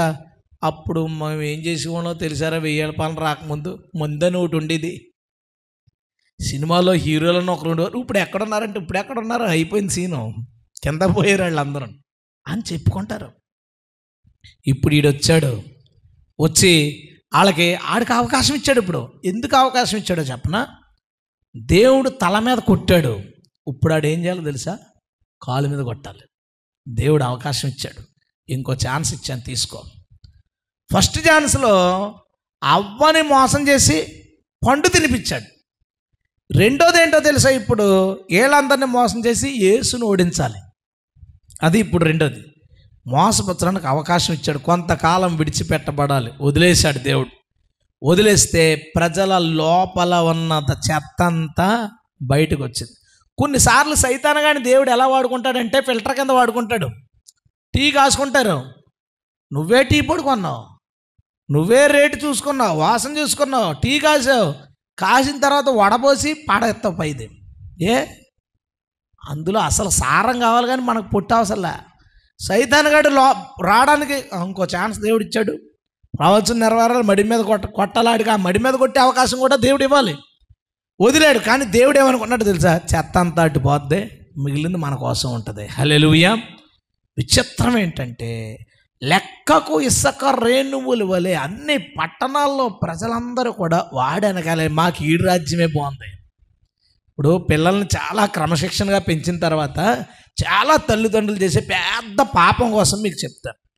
పిల్లల్ని చాలా క్రమశిక్షణగా జాగ్రత్తగా పెంచుతారు, భక్తిలో పెంచిన తర్వాత చదువుల కోసం, బీటెక్ కోసం ఇంటర్ చదువుతాడని 10th నుండి ఆడికి అదేదో దాని పేరు ఏదో అంటారు, రాస్తే సీటు, ఫ్రీ సీటు, నవోదయ అవి ఉంటాయి కదా, టెస్ట్లో వచ్చినాయి అని హాస్టల్స్కి, తర్వాత హైదరాబాద్కి, విశాఖపట్నానికి ఇలా దూరంగా పంపించి మీరు కష్టపడి డబ్బులు సంపాదించి ఆడికి పంపిస్తారు. ఆడికి అప్పుడు దాకా అమ్మ, నాన్న, యేసు ప్రభు, కాంగో తప్ప ఏం తెలియదు ఆడికి. అక్కడికి వెళ్ళేసరికి ఆడికి పార్కులు, అమ్మాయిలు, అబ్బాయిలు, సినిమాలు, షికార్లు, ఎంజాయ్మెంట్లు అన్నీ కనబడతాయి. బాబు ప్రార్థన చేసుకుంటున్నావా? ఇప్పుడే ప్రార్థనలో ఉన్నానమ్మా అంటాడు ఆడు సిగరెట్ కాల్చుకునే. బాబు రాత్రి నిద్ర పట్టిందా? ఏమో అమ్మ ధ్యానంలో ఉండిపోయాను. గంజాయి కొట్టాడు ధ్యానం. నాన్న ఎక్కడికి వెళ్తున్నా? సౌండ్లు వినపడతాయండి. అమ్మ చర్చిలో ఉన్నానమ్మా. థియేటర్ అది ఆర్కెస్ట్రా అనుకుంటాం మనం. బయటికి పంపిస్తాం, లోకం చూస్తారు, చెడిపోయి వాళ్ళు చెడిపోయిన విషయం చెడిపోయిన తర్వాత తెలుసుకుంటాం. మోకరించి ప్రభువా నా బిడ్డను కాపాడు. నువ్వేం చేసావు? కక్కుర్తి పడ్డావు. అక్కడ పోతే బాగా చదువుకుంటాడు, మంచి ఉద్యోగం వస్తాయి, డబ్బులు బాగా వస్తాయి, ఇల్లు కట్టుకోవచ్చు, ఇంకో ఫ్లోర్ వేసుకోవచ్చు. కక్కుర్తి పడ్డావు నువ్వు. తన తోటోళ్ళు అందరూ నుండి ఉద్యోగం చేస్తుంటే మా వాడు బాధపడతాడండి, తన తోటోళ్ళు అందరూ నరకానికి పోతుంటే మీ వాడిని కూడా పంపించేస్తారండి. చెప్పు నాకు. నీ కళ్ళ ముందు పెంచు. నీ కళ్ళ ముందు పెరగడానికి అవకాశం లేదనుకో, మానిపించే. నష్టం లేదు, నష్టమేం లేదు. ఈరోజు తాపి మేస్త్రికి 30,000 నెలకే, తెలుసా నీకు? 30,000. బీటెక్ చదువుకున్నాడు 12,000 ఏమైనా ఉంటే ఒక ఉద్యోగం చూడని అడిగాడు మొన్న ఒక నాకు ఫోన్ చేసి. నేను అనుకున్నాడు తాపి మేస్త్రి కూడా పోయి ఉంటే 30,000 వస్తున్నాడికి. అలా అయిపోయింది పరిస్థితి, అలా అయిపోయింది. మేస్త్రిని ఎత్తుక్కొని బతిమాలి, ప్లీజ్ రావా రేపు. బీటెక్ చదివినాడు, సార్ ఉద్యోగం ఇవ్వండి సార్. మంచిది చదువుకున్నాడు, వెళ్ళాడు మంచి సాఫ్ట్వేర్ దాంట్లోకి వెళ్ళాడు. ఆడు 2 నెలలు 3 నెలలు 6 నెలలు వాడుకున్నాడు. ఈ లోపు వచ్చి ఆడి చేసి పని నేను 5 నిమిషాలు చేస్తాను, ఆడికి ఎందుకు డబ్బులు అంటది. అన్న ఇంటికి పో. సార్ తాపి మేస్తేనేమో బతిమాలు తీసుకెళ్తున్నారు, ఈడేమో ఆతలు పోతున్నారు. సాఫ్ట్వేర్ ఉద్యోగాన్ని విడిచి ఆర్గానిక్ వ్యవసాయం చేసి వేలు సంపాదిస్తున్న ఎంప్లాయీస్ ఎందుకున్నాయి ఎన్ని? ఆడు వదిలేశాడు, ఆడనే ఉద్యోగం వదిలేసిందో తెలియదు, మనకి కథ మనకు తెలియదు. ఏం జరుగుతుంది? ఎలాగైనా బ్రతకొచ్చు. నేను చెప్పాలనుకున్నది అది. మీ పిల్లల్ని చదువు మానిపించమని చెప్పట్లేదు నేను. నీవు దూరంగా పెంచి లోకంలో పెంచితే కానీ చదువుకోవడానికి అవకాశం లేదంటే మానిపించేయి. లేదా నీకు ఎదుర్కొంటా వచ్చేలాగా మన చుట్టూరు కాలేజీలు లేవేంటి, మెడికల్ కాలేజీలు, ఇంజనీర్ కాలేజీలు అన్నీ ఇక్కడ ఉన్నాయి. అక్కడెక్కడో కరీంనగర్లో జేఎన్టీయూ కావాలంట అడిగి. మా ఊడికండి అక్కడ జేఎన్టీయూ సీట్ వచ్చిందండి. అక్కడ ఆడు ఏం చేస్తున్నాడో నీకు తెలుసా అండి? జాగ్రత్త. ఒక్కసారి లోకం కనబడగానే రంగుల వలయం పడిపోతారు. వీళ్ళందరికీ సాతానుగాడు ఏం చేస్తున్నాడో తెలుసా? ఒక్కసారి థియేటర్లు మల్టీప్లెక్స్లు పెట్టేస్తున్నాడు. మల్టీప్లెక్స్లో పార్కులు, పబ్బులు, మందు, ఎంజాయ్మెంట్ తోల తూగిపోయి ఈడు రాజ్యం బాగుంది దాన్ని లేపేశామంటే భూమి మీద మనమే ఉండొచ్చని వాడు వెనకాల వెళ్ళిపోయి పరిశుద్ధుల పట్టణాన్ని ముట్టడి వేయడానికి వెళ్ళాడట. వాడు చూడండి, ముట్టడి వేయడానికి వెళ్ళాడట. ఓ మాట నేను మీకు చెప్తాను. భూమి శపించబడి ఉన్నప్పుడు, భూమి మీద అధికారం ఉన్నప్పుడు యేసు ప్రభు కిందకు వచ్చే కత్తి పట్టుకోలేదు, బల్లిం పట్టుకోలేదు, ఉఫ్ఫను ఉత్తే ఎగిరిపోయాడు. ఇప్పుడు భూమి అయింది, శాపం నుంచి విడుదలైపోయింది, భూమి మీద నేరుగా కూర్చొని పరిపాలన చేస్తున్నాడు. ఇప్పుడు ఏ రేంజ్లో చంపుతాడంటావు? అప్పుడు ఊదాడు, ఇప్పుడు ఏం చేశాడో తెలుసా? కనీసం 9వ వచనం, వారు భూమి అందంతటా వ్యాపించి పరిశుద్ధుల శిబిరమును ప్రియమైన పట్టణమును ముట్టడి వేయగా పరలోకములో నుండి అగ్ని దిగి వచ్చి వారిని దహించెను. హల్లెలూయా. కనీసం ముఖం కూడా చూపించలేదు. నీకు అనవసరం రా ఫేస్ చూపించడం. ఫైటింగ్కి రాలేదు కోట్ల. ముట్టడి వేయడం అంటే అర్థం ఏంటో తెలుసా? ముట్టడి వేయడం అంటే ఏదైతే కోట యేసుక్రీస్తు పరిపాలించేది ఏదైతే ఉందో ఆ కోట, దాని చుట్టూరు పరిపాలకులకు సంబంధించింది ఏదైతే హౌసెస్ ఉన్నాయో దాని చుట్టూరు ముట్టడి కట్టాడంటే మట్టి తెచ్చి చుట్టూరు క్లోజ్ చేశాడు. అందులో ఎవడో బయటికి రాకుండా ఈడే వెళ్తాడనమాట లోపలికి యుద్ధం చేయడానికి, దాడి చేయడానికి. అందుకని అలా ముట్టడి వేస్తే లోపల నుంచి ఎవడు రాడని బయటకు వచ్చి కూడా చూడలే. అప్పుడే ఊతే పోయినోడికి ఇప్పుడు వచ్చి రా ఫైట్ చేసుకుందాం టింగ్ ఆ సెక్షన్ ఉంటుందా? ఏముండదు. వాడు ముట్టడి వేయగా ఆకాశము నుంచి అగ్ని దిగి వచ్చి వాడికి సహకరించిన వాళ్ళందరినీ దహించి వేసెను. దేవునికి స్తోత్రం చెప్దాం. ఇవన్నీ జరగబోతున్నాయి. ఎవడన్నా పవిత్రంగా బతికి నాకు సాతాను నాకు వద్దంటే దేవుడి దగ్గర ఉంటాడు. ఆడు ఎక్కడ పోతాడు? దేవుడు పరిశుద్ధుల్ని ఎక్కడ విడిచిపెట్టినట్టు అస్సలు బైబిల్ అంతట్లో మనం ఎక్కడా చూడం. తర్వాత ఏమైంది? వారిని మోసపరిచిన అపవాది అగ్నిగంధకములు గల గుండములో పడవేయబడెను. ఒకసారి ఆగండి రా బయలు, ఇలా చూడండి. తీసుకెళ్ళి అగ్నిగుండంలో పడేశారు. అగ్నిగుండంలో ఏముంది? Full of fire, lake of fire, full fire ఉంది. ఇంకేముంది అందులో? వేదన, దుఃఖం, ఏడుపు, ఇంకేముంది చెప్పనా? క్రూర మృగము, అబద్ధ ప్రవక్త ఉన్నారు.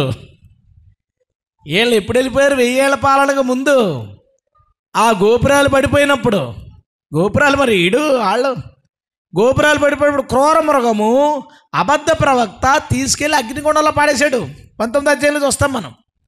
వీళ్ళ 1000 సంవత్సరాలు సీనియర్లు నరకంలో సైతాన్ గడి కంటే ముందు 1000 సంవత్సరాల ముందు నుంచి ఉన్నారు వాళ్ళు. రాగానే రారా నీ గురించే చూస్తున్నారా నాయన. 3 అందులో ఉన్నారు. ఇప్పుడేమైంది? భూమి ఆకాశములు దేవుని సముఖం నుంచి పారిపోయాయి. చూడండి, మరియు ధవలమైన మహాసింహాసనం వచ్చేసింది, పెద్ద సింహాసనం. దాని యందు ఆసీనుడై ఉన్న ఒకరిని చూసిదని. ఎవరా ఒకరు చెప్పండి? తీర్పు తీర్చు అధికారము కుమారునికి ఉంది. హల్లెలూయా. ఆ ధవలమైన సింహాసనం మీద యేసుప్రభు కూర్చున్నాడంటే 7 చెత్తరేళ్ళు. ఎవరు? ఇందా చూసాం కదా, దెయ్యంగాళ్ళు, క్రీస్తు విరోధ ఆత్మ కలిగిన వాళ్ళు తట్టుకోలేరు. ఇక భూమి ఆకాశములు ఆయన సముఖము నుంచి పారిపోయాయి, అవి నిలబడ్డానికి చోట్లేదు.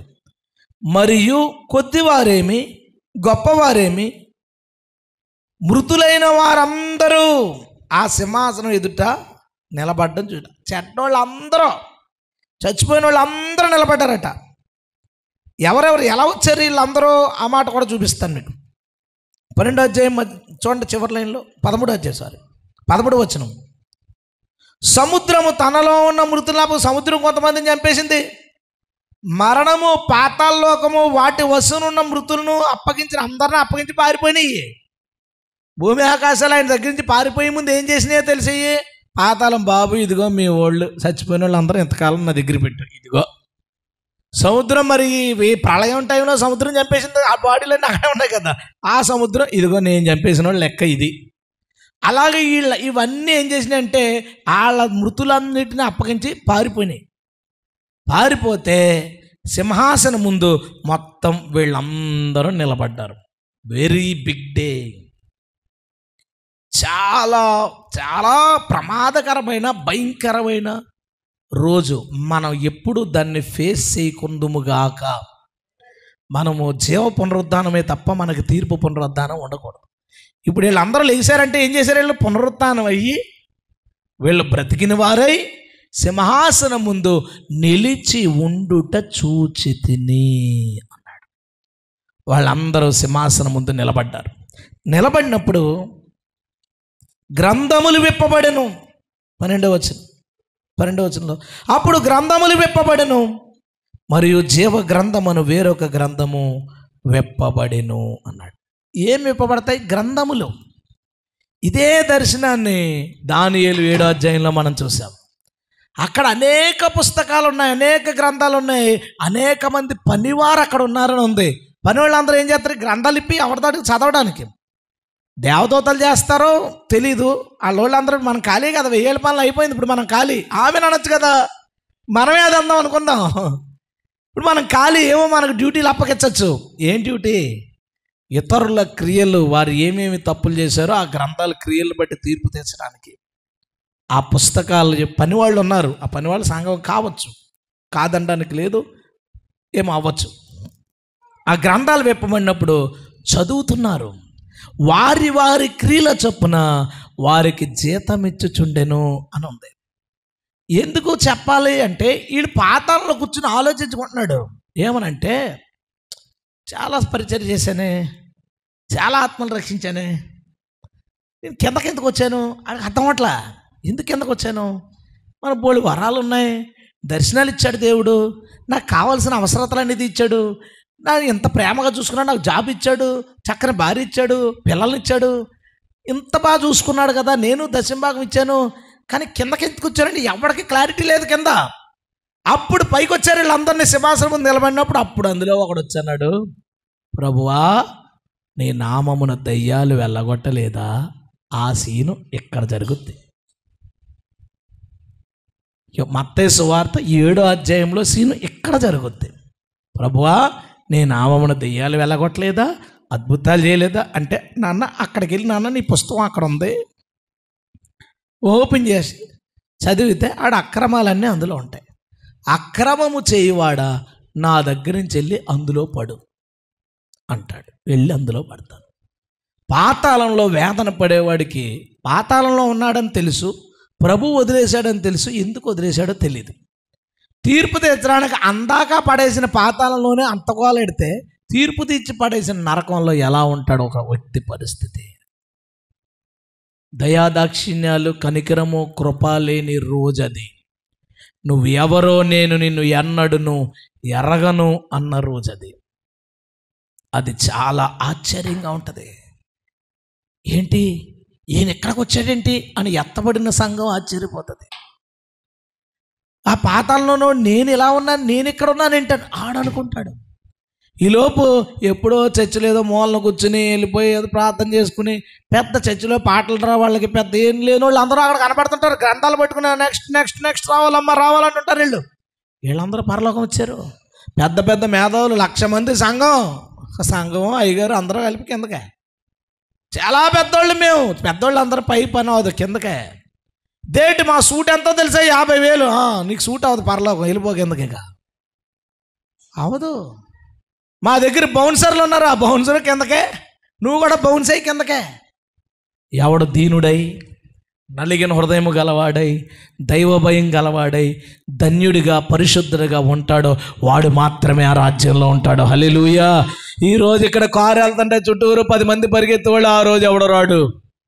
ఈరోజు గొప్పలో, ఈరోజు క్రైస్తవులకి ఎంత గొప్పలో, ఎంత బడాయిలో, ఎంత పొగరో, ఎంత గర్వాలో అవన్నీ విరిగిపోతాయి. ఆ రోజు నాకేమీ లేదు, నా దేవుడు తప్ప ఏది శాశ్వతం ఈ భూమి మీద అనుకున్న వారంతా ఈ భూమిని పాలిస్తారు. ఆ తర్వాత ప్రభు చేత శాశ్వత కాలం జీవిస్తారు. హల్లెలూయా. అక్కడ జీవగ్రంథం అనే పుస్తకం కూడా ఒకటి ఉందంట, దాన్ని ఓపెన్ చేశారట. ఎవని పేరు ఆ గ్రంథమందు రాయబడలేదు. చూడండి,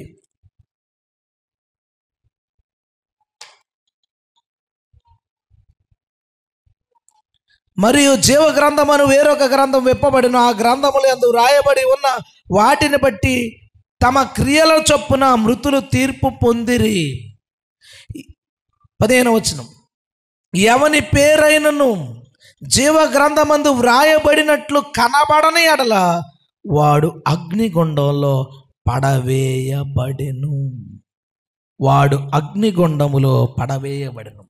పాతాళమంతా అగ్నిగుండంలో పడవేయబడుతుంది. అంతటితో పాపులు సమాప్తం, పాపుల వేదన అనంతం. ఇక పాపం చేసేవాడు ఎవడో లేడు, అందులో పడి వేదన పడేవాడు తప్ప ఇంకేమీ లేదు. పరుగులు ఎడుతుంటాం చాలా దూరం, చివరికి మాత్రం అగ్నిగుండమే, ఏం ఉండదు. నువ్వేంటి? ఆ రోజు నీకు ఎలా ఉండబోతుంది? ఆ రోజు నీ పరిస్థితి ఏమవ్వబోతుంది? జీవగ్రంథమందు మన పేరు ఉందా లేదా? నీ జీవితంలో కట్ చేయాల్సినవి కట్ చేసుకో, వదిలేయాల్సినవి వదిలేసుకో, ఇంకా వదలడానికి కుదరనాటిని సరిగ్గా ప్లాన్ చేసుకో, అతి త్వరలో పూర్తిగా కట్ చేసుకో. ఎందుకంటే చాలా సమీపంగా ఉన్నాం దేవుని రాకడికి. అక్కడ మిస్ అయితే ఇక్కడ దొరుకుతాం, అక్కడ మిస్ అయితే సింహాసనం ముందు ఇక్కడ దొరుకుతాం. ఎక్కడి నుంచి నేరుగా పాతాళానికి పోతాడు. అనుకోలేదా పాస్టర్స్ మనం వెళ్తాం నరకానికి వెళ్తాం వాళ్ళు ఎక్స్పెక్ట్ చేయలేదు, వాళ్ళు ఎక్స్పెక్ట్ చేయలేదు. అలాగే మంచి భక్తులు కూడా పరలోకం గురించి పెద్ద అవుతుందా తెలియదు వాళ్ళకి. ఆ ప్రభు మీద ఆనుకున్నారు, యథార్థంగా బతుకుతున్నారు, కానీ ఏమో అనే ఒక భయం. వాళ్ళని సడన్గా ఆ మార్గంలో నడిచిన వారిని ప్రభు పిలిచినప్పుడు వారు సియోనుకు పాటలు పాడుకుంటూ వెళ్ళిపోతారు, ఏడ్చుకుంటా ఆనంద బాష్పాలతో ప్రభువుని ఘనపరుచుకుంటా వెళ్ళిపోతారు. అది వాళ్ళకి ఆశ్చర్యమే. ఏడ్చుకుంటా ఏడ్చుకుంటా నరకంలోకి పోతాడు, ఇది ఆశ్చర్యమే. కొంతమంది అయితే అనుకున్నాను కానీ అనుకున్నట్టు అవుద్ది అనుకోలేదు, అయిపోయింది, ఏం చేయలేం, ఏం ఛాన్స్ లేదు అక్కడ. అరే ఇలా అయిపోయిందేంట్రా నా బతుకు, ఎంత ఏడ్చినా ఆ రోజు ఇక ఏ అవకాశము లేదు. సంగమా, అవకాశం ఉంది, ఇప్పుడు ఛాన్స్ ఉంది, నీకు మారడానికి ఛాన్స్ ఉంది, విడిచిపెట్టడానికి ఛాన్స్ ఉంది. దేవుడు చెప్పింది ఏది తప్పదు. దేవునికి స్తోత్రం, హల్లెలూయా. తప్పనే తప్పదు, ఇవన్నీ జరుగుతాయి. ఇందులో ప్రతి ఒక్కటే జరుగుతుంది. ఏది దేవుడు కోల్పోయాడో, ఏది నరులు కోల్పోయారో తనంతటిని దేవుడు మళ్ళీ రిఫార్మ్ చేస్తాడు. డెఫినెట్గా 1000 ఏళ్ల పాలన ఉంది. ఎన్ని వచనాలు ఉన్నాయండి, ఎన్ని ప్రవచనాలు, ఎన్ని ఎక్కడ పాడేస్తావు? అటన్నిటికీ ఏమర్థం చెప్తావు? అలా రాశారట, అలా ఉందట, లేదు నిజం అది. అటు తర్వాత తీర్పు నిజం. ఆ తీర్పు తీర్చడానికి సింహాసనం మీద యేసుప్రభు ఉంటాడా? యేసుప్రభు చెప్పాడు ఆ మాట, ఆ దినమున అనేకులు నన్ను చూసి నీ నామమును దేయాలట. ఆయన చూడటం ఏంటి? సింహాసనం మీద ఆయన ఉన్నాడు కాబట్టి స్తోత్రం, హల్లెలూయా. మనుష్య కుమారుడు తన మహిమ గల సింహాసనం మీద కూర్చుని గొర్రెల్లోంచి మేకల్ని, ఎంత క్లియర్గా సింహాసనం మీద యేసుప్రభు కూర్చుంటే యేసుప్రభుకి సింహాసనం లేదు, యేసుప్రభు సింహాసనం అని ఇడికేకలేస్తాడు. ఇక్కడ వీళ్ళందరూ చుట్టపెట్టి తీసుకెళ్ళి అలా పాడేస్తాడు అంతే.